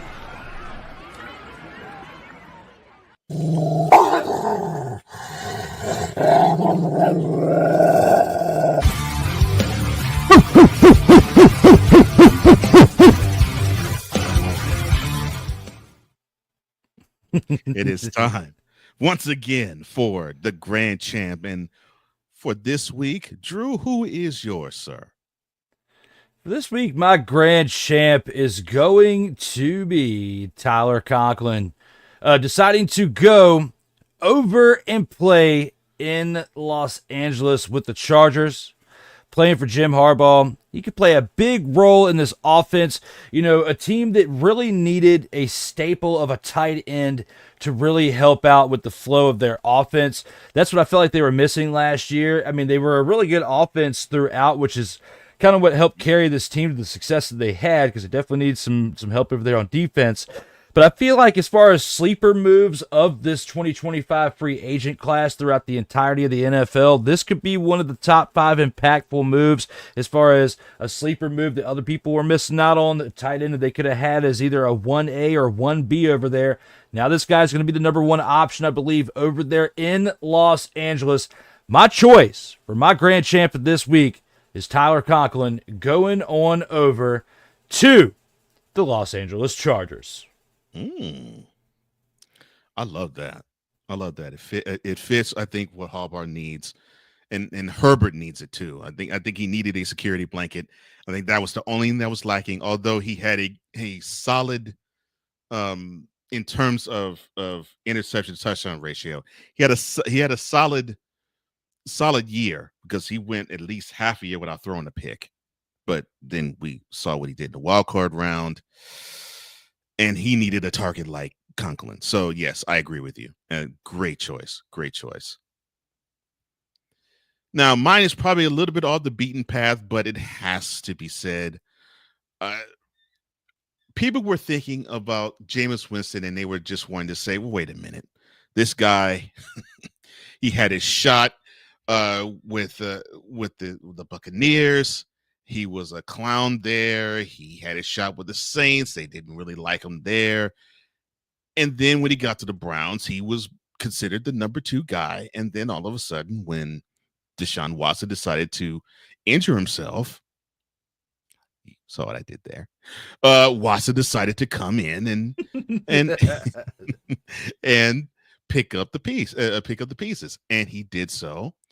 He didn't complain when he was holding the clipboard, and he more than did his best and held his own as starting quarterback for Cleveland. But the reason why I'm actually saying he's the grand champ is because he could have taken the lemons that he was dealt, and could have just said, "Oh, this sucks. This is just nothing but citrus juice, and it's acidic." But he took all those lemons that was tossed to him, and he made lemonade out of it. And during the playoffs portion of this stretch, he made the rounds. I mean, NFL Network, CBS, Fox. I mean, he made the rounds, and he showed himself to be a really good winning personality. And people started to really like the guy. And he continued to do that during the offseason. And it looks like he won himself possibly a starting job with the Giants. So this goes to show that if you are a quality human being and you actually show that you really do care for the people, and you really want to be a person who is positive, no matter how things have gotten, if you work hard and you actually show that you actually are a good or quality human being, good things can happen to you. And this is what is resulting for one, Mr. Jameis Winston. So I'm happy for him, and I hope his foray with the Giants is fruitful. Now, I'm not saying that they're going to be a playoff team or they're going to knock off the Eagles or Commanders to be the NFC East champs. No, I'm not saying that. But what I'm saying is I think the Giants have a winner in terms of a human being. And he did a bang-up job this offseason and in the playoff stretch to prove it.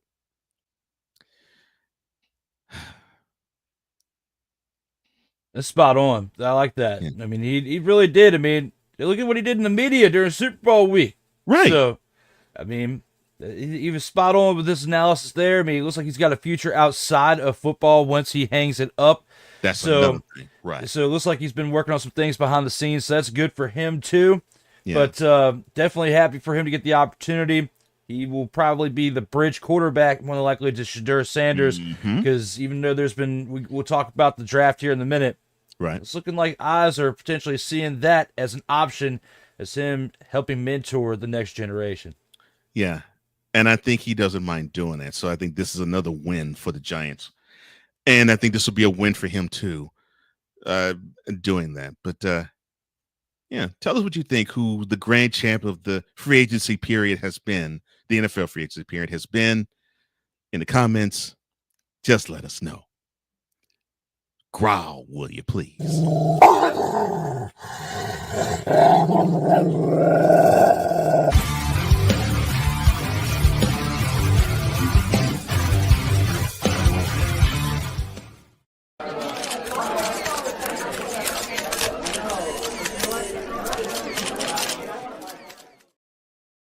All right, welcome to Gray and Scoop.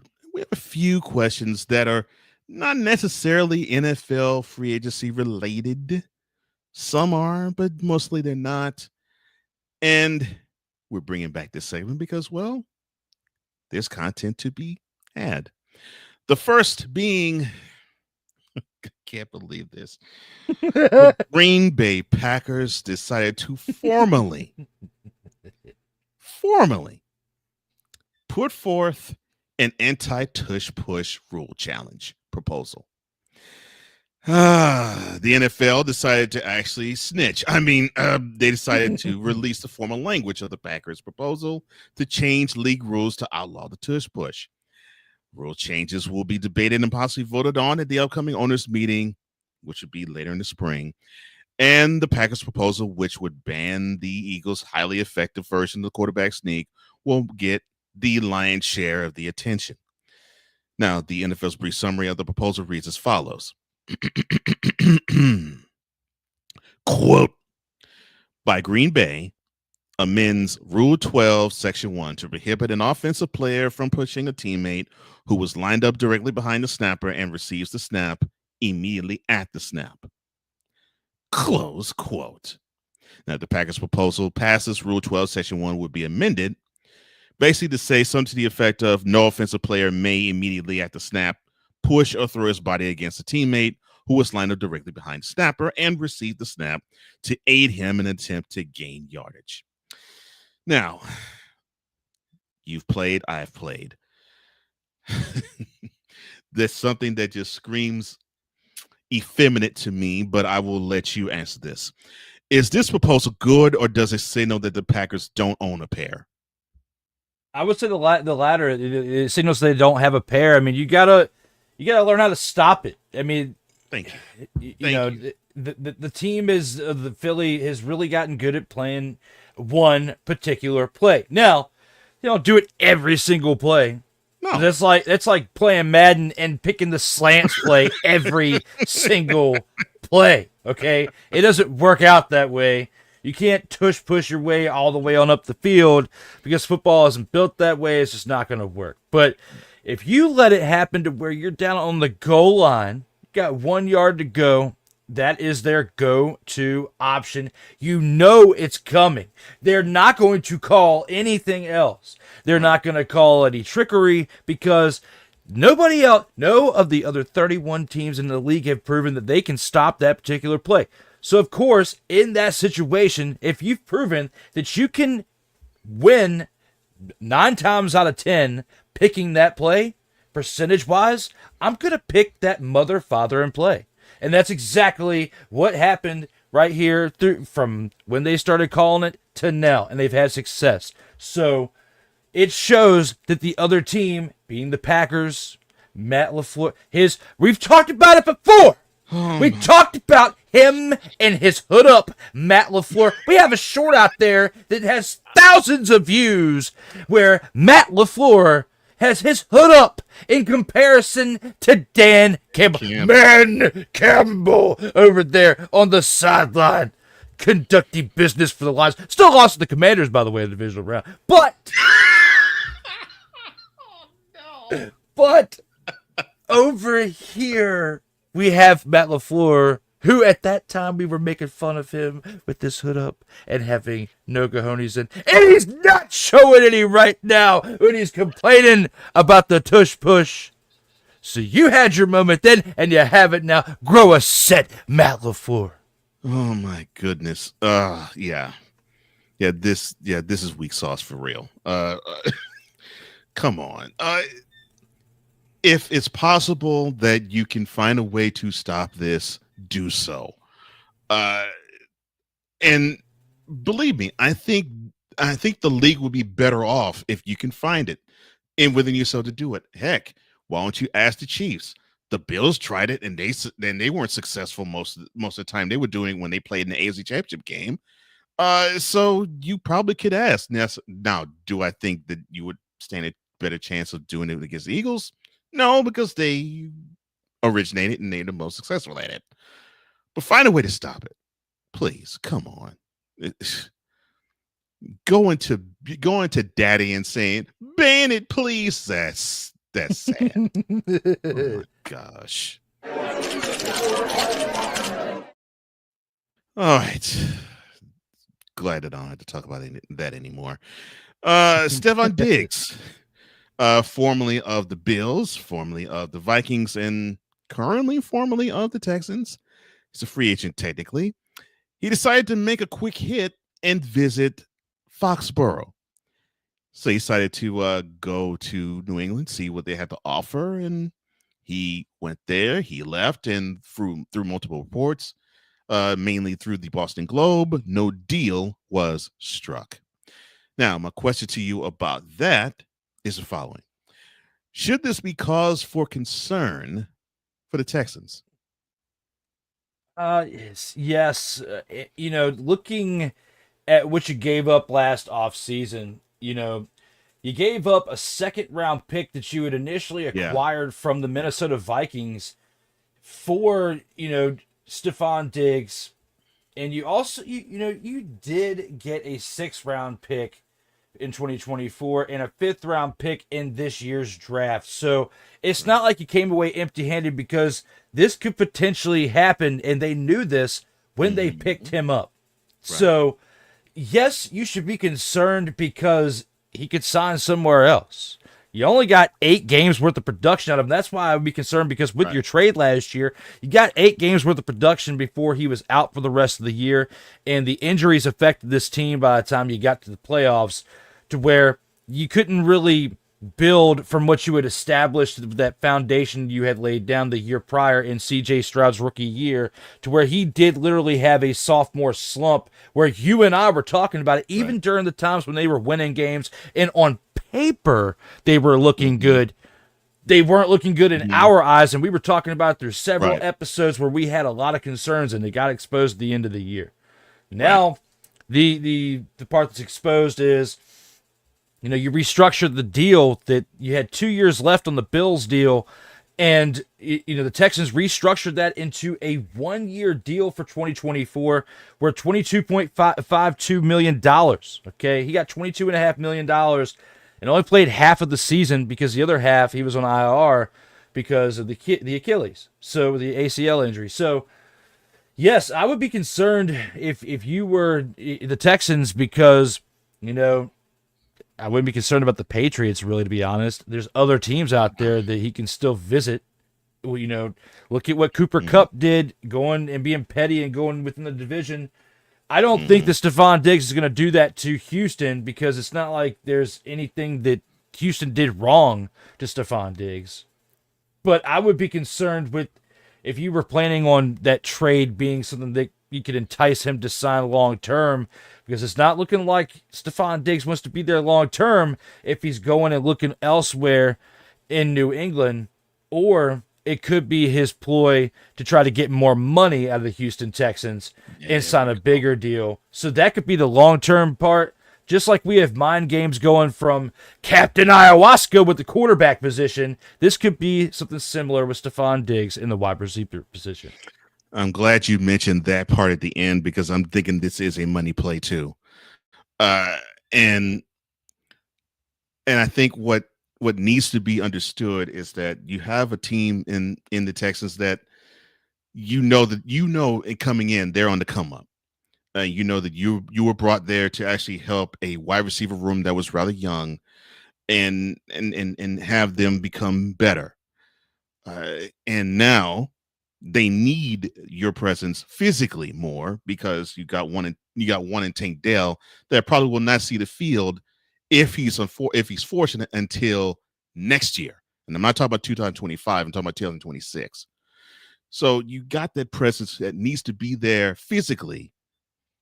And now you're basically want to, I guess, hold the brass, I guess, at gunpoint. Say, yes, I'm cashing in on my last deal in the pros. Make it a good one. I think it's more that than anything, and that still would mean it's cause for concern for me in that regard, because you're going to hurt the team if you're going to ask more than what, I'm not saying he's worth, but more than what they probably can bear. But we'll see how this goes.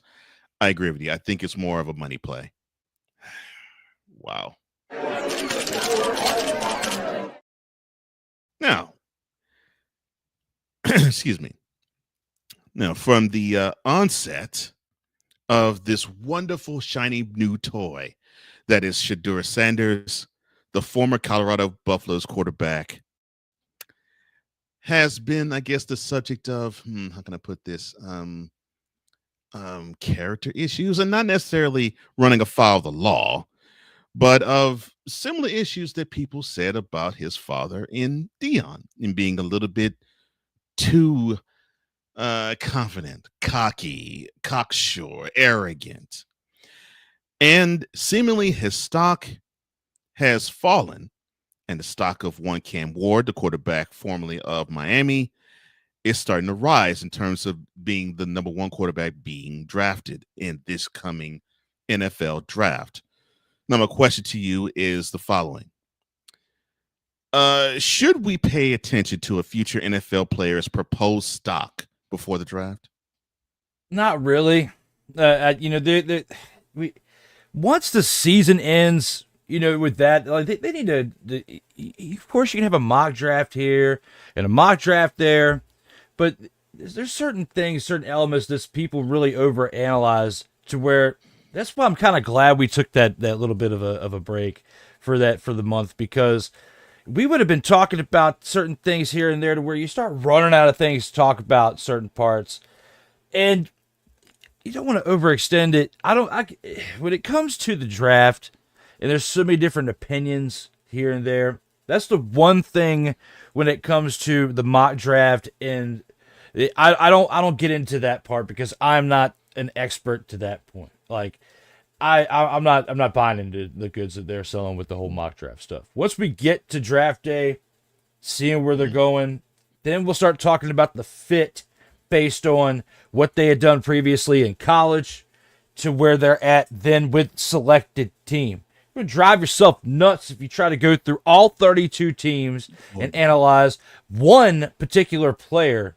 Like, that's like that's like trying to figure out codes out here and hack. Like, come on, man. No, you can't do that. So there's no way you can Rain Man this with types of numbers. And that's exactly what you would be doing with players Oh, It's a bit much. So when it comes to paying too much of attention to an NFL, future draft player, NFL future player in their stock, no, because when it comes to Shadur Sanders, he's going to New York. He's going to the Giants. Like when we get to draft day, if he is at the number 3 selection, he is going to New York.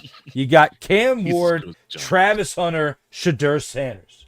Or in the other order, he's going in the top 3 regardless because of his name. We've got Bronny James in the NBA.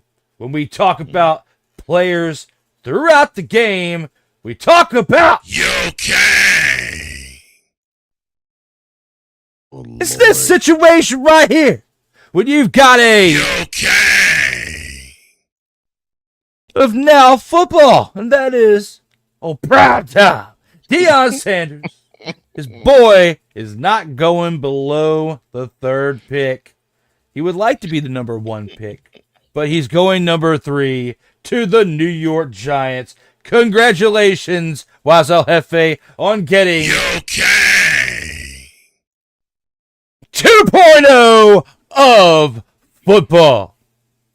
Well, in talking with him over the course of this past season, that would be disappointing to him. He actually would rather Cam Ward, but he'll get something. If it's not Cam Ward, it more likely will be Shadur Sanders, and I agree with you. Oh my gosh. Okay, goodness. Sometimes I regret creating things. Finally, the NFL draft, they have started this nationwide tour, and they started in 2015 after hosting it for 50 years in a row in New York City. And it looks like from the popularity of that tour, it's not ending anytime soon. And by taking the draft outdoors across different football-loving cities, the NFL has been able to turn the annual event actually into a spectacle that all types of fans can enjoy.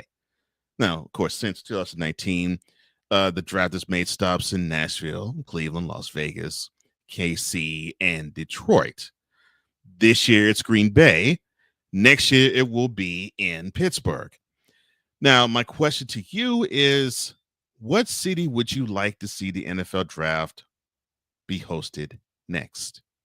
There's multiple places. I'd like to see it honestly in Charlotte because that's close to where I'm at, because and I feel like it'd be a good spot to put it because of what's around you in that area. It's good for a lot of attractions in that area. I feel like Charlotte would be a good spot. That's somewhere where we haven't really been able to talk about spots that have hosted something big like that. Charlotte, because going back, 10 years ago, Chicago had it in 2015 and 2016.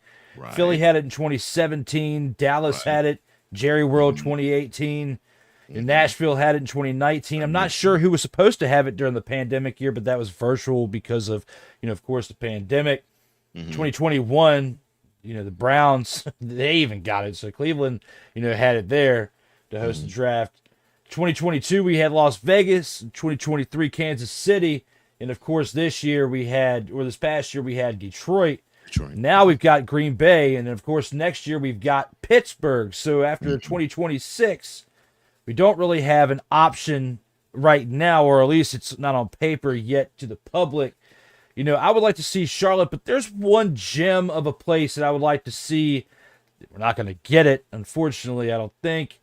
But I'd like to see St. Louis get the opportunity to host it because they lost their professional football team, but it would also remind the NFL how much they're missing out by not having a team in St. Louis, Missouri.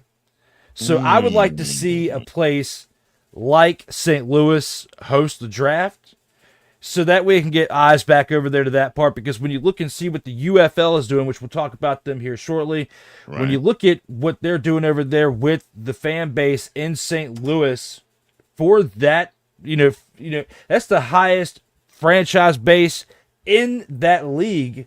By far. And you could bring a team back if you were going to do an expansion of a team or two. I know there would be a lot of things to figure out, but it's something to think about. You got to host it over there in St. Louis, but if not, I would pick Charlotte. Oh man, great choices. And I'm with the St. Louis choice for the exact reason you chose. Because that's a hotbed for football. It really is. Has been for decades, and now it's been proven with the Battlehawks. Yeah, I would love if they were to actually go to places like St. Louis. I think it would be great. And yeah, Charlotte, I think it would be wonderful too. Considering that it's a nice spot, especially in the middle part of the Deep South.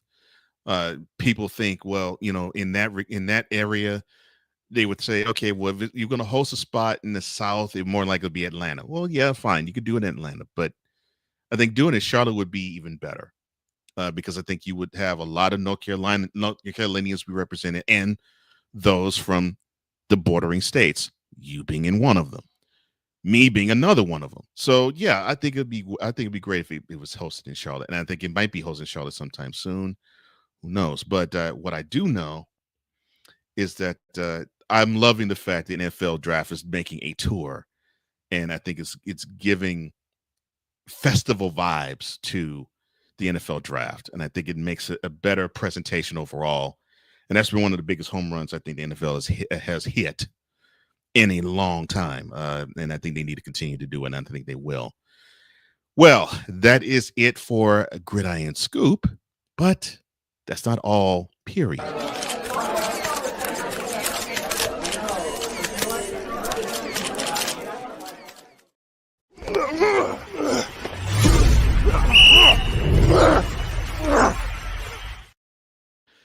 We are now at the 2-minute drill, and you're saying, wait a minute, Cole, there's no NFL games. You're right. There isn't any NFL games, but there are UFL games. That's right. The UFL will start their second season this Friday, Saturday, and Sunday with their 4-game slate. The first one being on Friday. The Houston Roughnecks, they host the St. Louis Battlehawks, the aforementioned ones that we just talked about. Fox will carry that 8 p.m. All times are Eastern kickoff. The Battlehawks are favored by 6 in this game, considering that they were one of the better teams last year. It makes sense. Who do you have in this one, sir? Well, looking at this one right here on Friday, St. Louis Battlehawks. We just talked about the fan base over there, Cole Johnson. I like what they have done, and until they can prove otherwise, I feel like they're going to beat the Houston Roughnecks at home. The Roughnecks definitely struggled in their time in the UFL this past season. Looking at what AJ McCarron has been able to do as the leader over there for the St. Louis Battlehawks.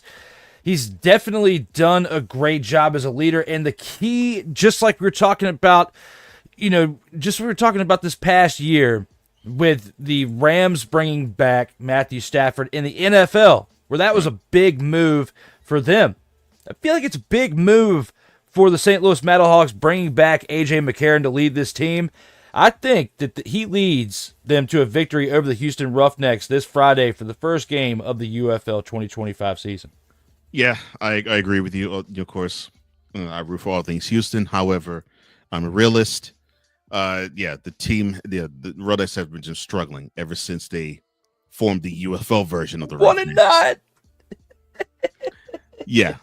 They've been struggling ever since they became the UFL version of the Roughnecks. They've been struggling mightily. Meanwhile, the Battlehawks, they are battle tough. And yes, I love what AJ McCarron has done.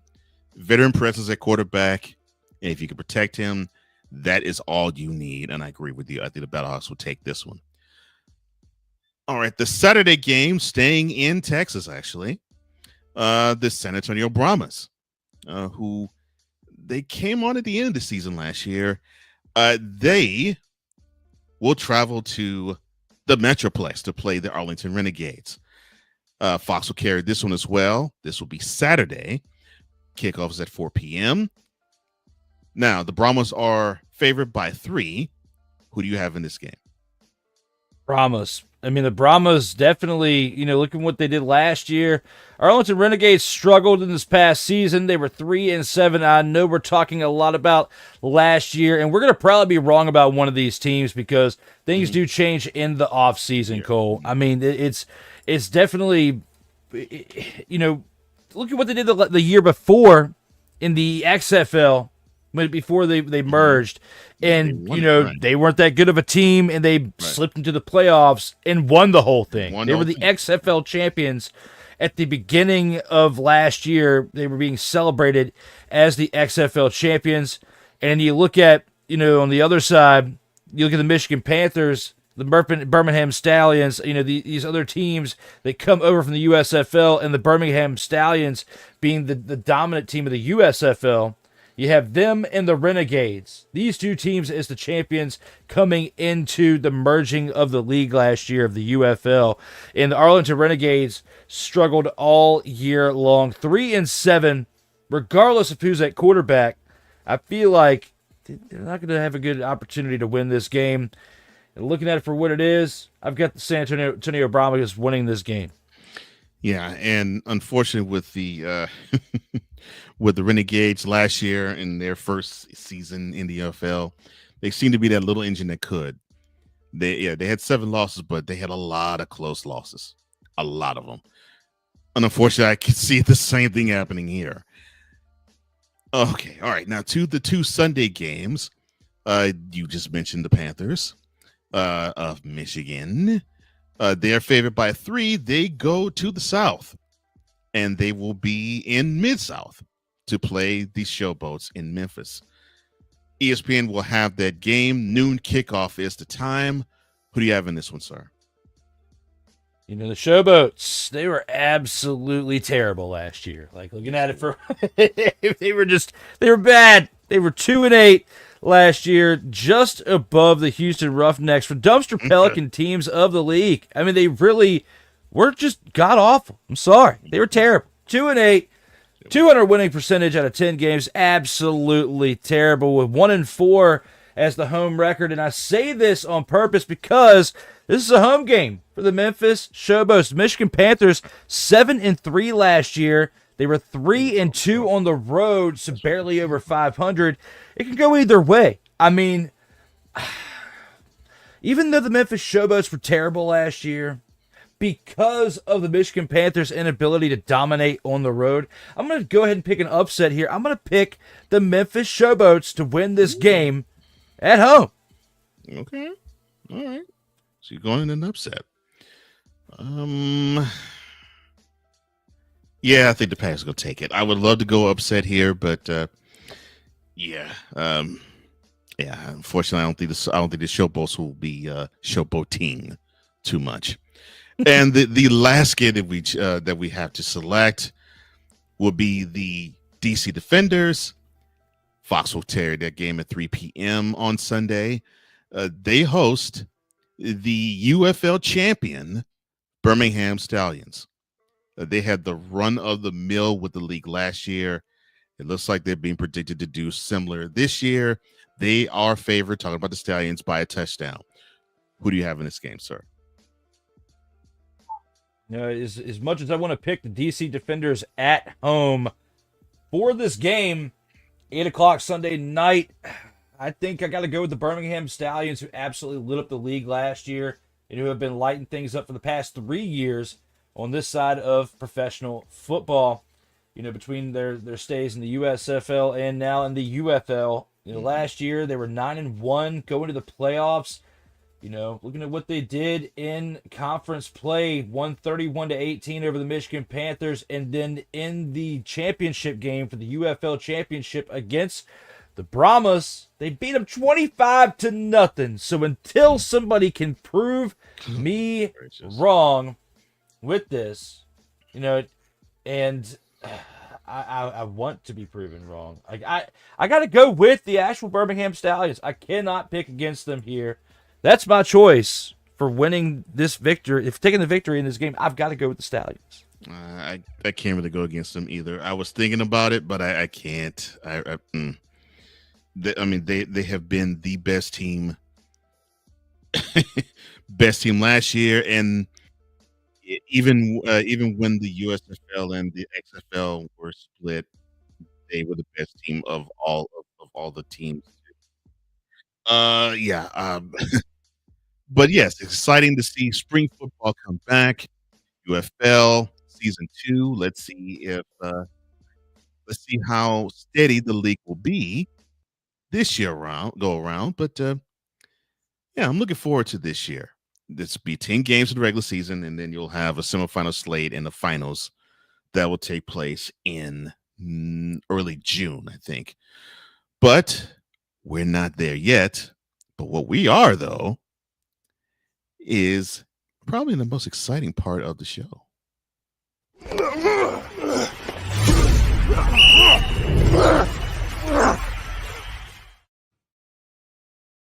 Total football talk.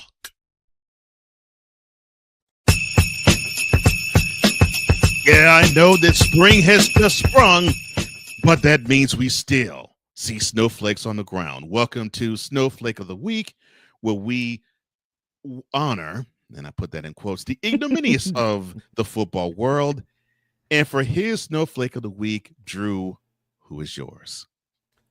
You know, there's many choices that I could have gone with for Snowflake of the Week. There really are. There are many choices. But there's only one that comes to mind on this day and at this time. Only one? That is this man right here. Oh, well, yeah. Captain Ayahuasca. He is holding multiple NFL franchises hostage with his 2025 QB plans, or lack thereof, this offseason. Okay? He is between the Steelers. Then, there was talks about the Giants. Mainly now you just got the Steelers that are being held hostage at this point. Basically. Minnesota, even though they say what they say, I think he's still in play in Minnesota because, you look at how, the progression of McCarthy could be because of his rehabilitation from his injury. I don't know if he is completely safe over there. I think what's going to happen is Aaron Rodgers is going to try to ride this out as long as possible because he doesn't want to choose Pittsburgh and then regret the decision of he could have potentially gone to Minnesota. I think he's going to let this ride as long as possible or try to be a Brett Favre 2.0 where you sign in August and show up to training camp then during week 2 of the preseason. All right.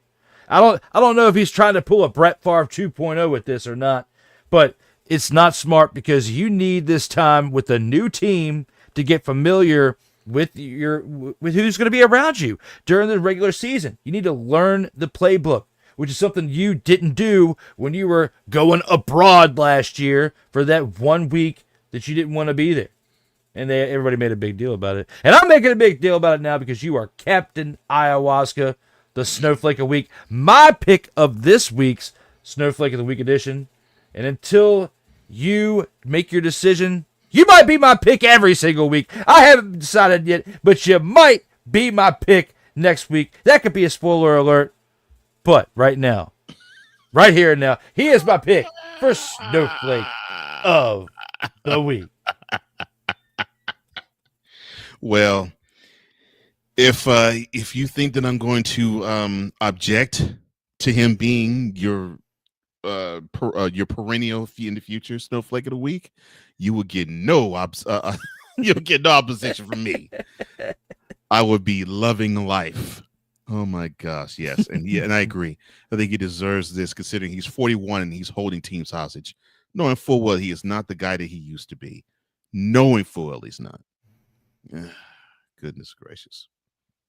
Well, I enjoyed hearing Drew talk about Aaron Rodgers being a snowflake and dumping on him. I'm going to go in a different direction. Now, I was looking forward to free agency when I heard this name say, I am wanting to play with a winner and I want out of my situation. I just need to get away, winning defensive player of the year awards and personal accolades. That's all good. But no, I want to be with a winner. That was said in February.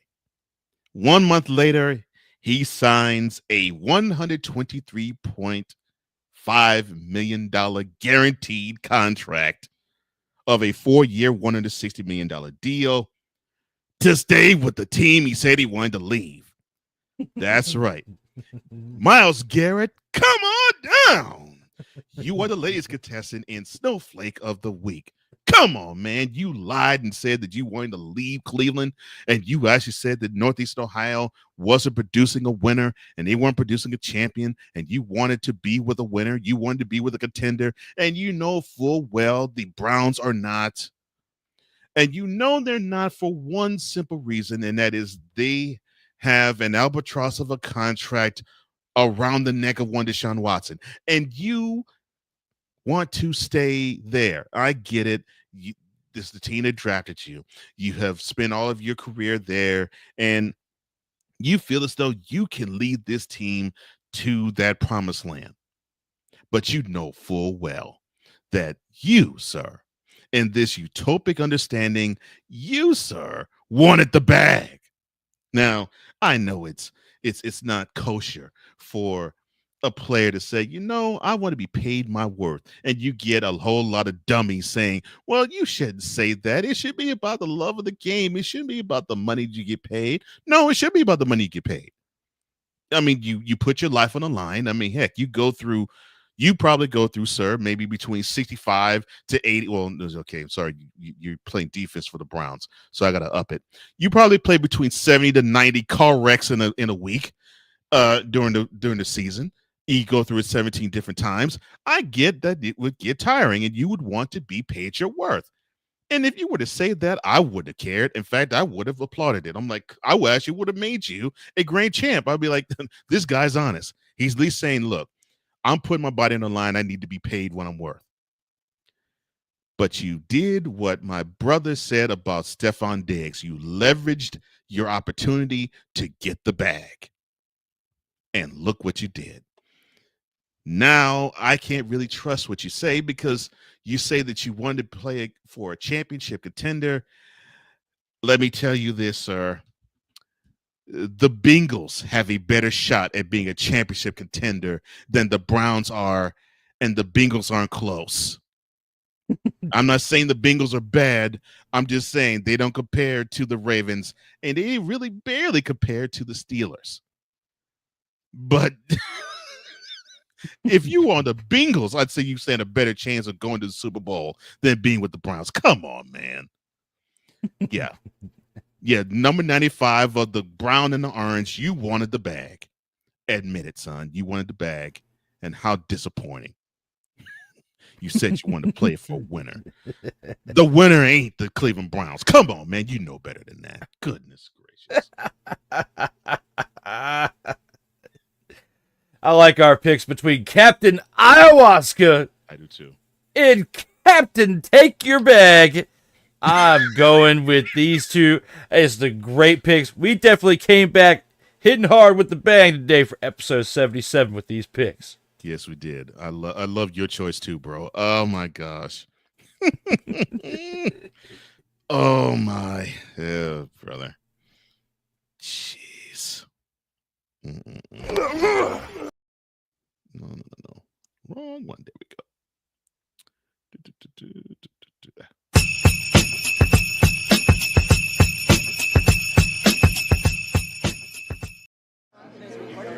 As long as it's one. Well, we enjoyed coming back.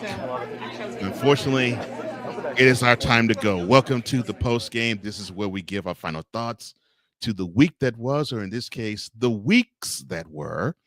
And for his final thoughts on this episode, Drew, the floor is yours, sir. Well, I'm glad that before the end of the episode, I was able to recover from the...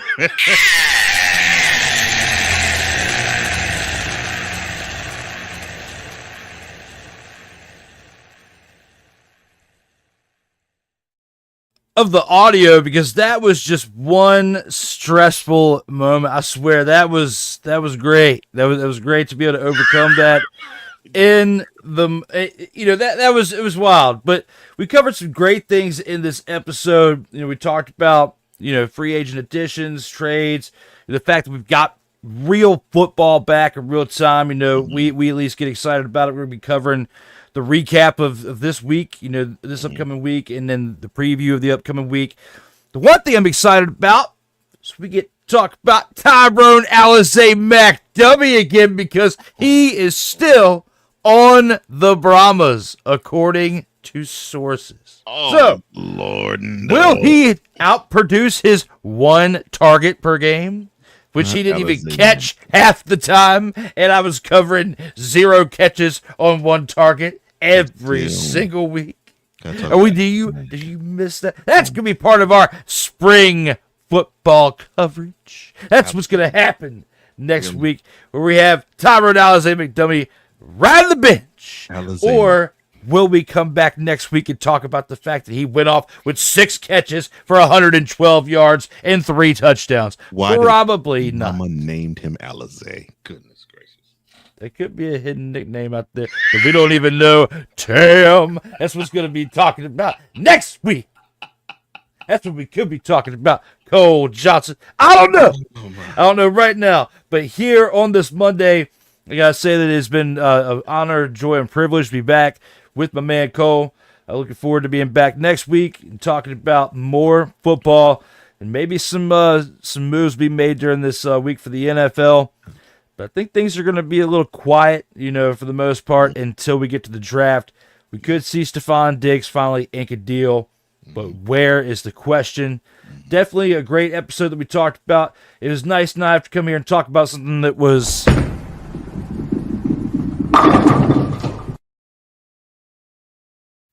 we had a lot of those in this past NFL season. Can't say that we won't be clicking that button next week, because we might see some ugly football in one of these 4 games. Let's just hope it's not all 4. We see some competition between the other teams. But I wouldn't be mad if we clicked that button next week. But this was definitely a fun time with my man Cole Johnson. Look forward to doing it again on the other side for 78. I 100% agree with you on that, and I do look forward to it, and I enjoyed this time. Technical issues included. But I'm glad we got past and through it, though. Oh, my. Now, I'm addressing this to one Micah Parsons. Look, I actually happen to like you. I like you as a personality away from the sport. I think you have a future in broadcasting. I really do. I think I see what you can be in terms of an analyst. You know the game, and you have charisma. That's good. You also have passion, which it reflects also on the field, and it's understandable. I mean, you are right now the best player on the Dallas Cowboys. Now, I can clown that for all it's worth, but being an objective analyst that I am, and being the objective analyst that I know my man Drew is, that's just fact. I mean, there isn't a player that's better than you are on the Cowboys. I mean, number 2 is a distant second. And yes, I know CeeDee Lamb and Dak Prescott's on the team. I am actually saying that with them being on the squad. And Trayvon Diggs, if he decides to want to actually be healthy.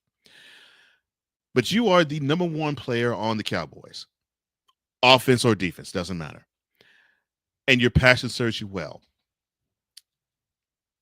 But you can't go hackneyed off of an opinion that your now former teammate DeMarcus Lawrence shared. I get that you want to be passionate, and I get that you want to say, wait a minute, this guy's wrong. We can have a Super Bowl contender and a champion here, and we definitely have it while I'm here. I get that. I understand it, and I appreciate that. But this guy has been on the team longer than you. He's been in the culture longer than you, and he has seen probably 3 times as long as you, because he's been a Cowboy that long. And he has seen how moribund in terms of a title contender that the Cowboys are. I mean, the most that he has witnessed has been a wild card round victory and divisional round and division championships, and not that many to boot. So, he gets a chance to say, in the 29 years since the Cowboys last won the Super Bowl, they had even sniffed an NFC Championship game, and I was on part of 11 of them that didn't make it. He actually could say that. A third of the time that the team has not made it to the Super Bowl since they won it, he didn't even make the NFC Championship game, and he actually contributed to part of it, just like you have contributed to 4 of them. So you got to understand, Mr. Parsons, the game has to be played in a way that I think you know how to play it, but your passion overshadows your logic. I think that's the best way I could put it. You should have said something to the effect of, I get that. I understand that, he's been struggling. He's been in the trenches more than a decade. And, he feels as though his situation has to improve and be better elsewhere. I get that. I don't necessarily feel that way, but I respect his opinion. Instead of basically saying, dude's wrong and he's coming up, and he's talking outside of his neck and he didn't know what he's talking about. No. Allow his opinion to happen. Yours, they allow yours to happen too. So just chill with that and be at one with that. Because really what we want to see is you get on the field and prove to us wrong why for the 30th year, the Cowboys will not make it to an NFC Championship game. That's what we want to see. And if Dallas Cowboys fan was really truthful about themselves, that's what they want to see too. They want to see wonderful regular season action and a team that just isn't good enough to be considered one of the best in its own conference, let alone the NFC East. As long as it's one. Oh, it's great. I love it. I hope it actually is recording. Listening to it. This has been yet another Beating a Dead Horse presentation. Nice chair in the Sunday on that one. Nice. Not that I was being harsh.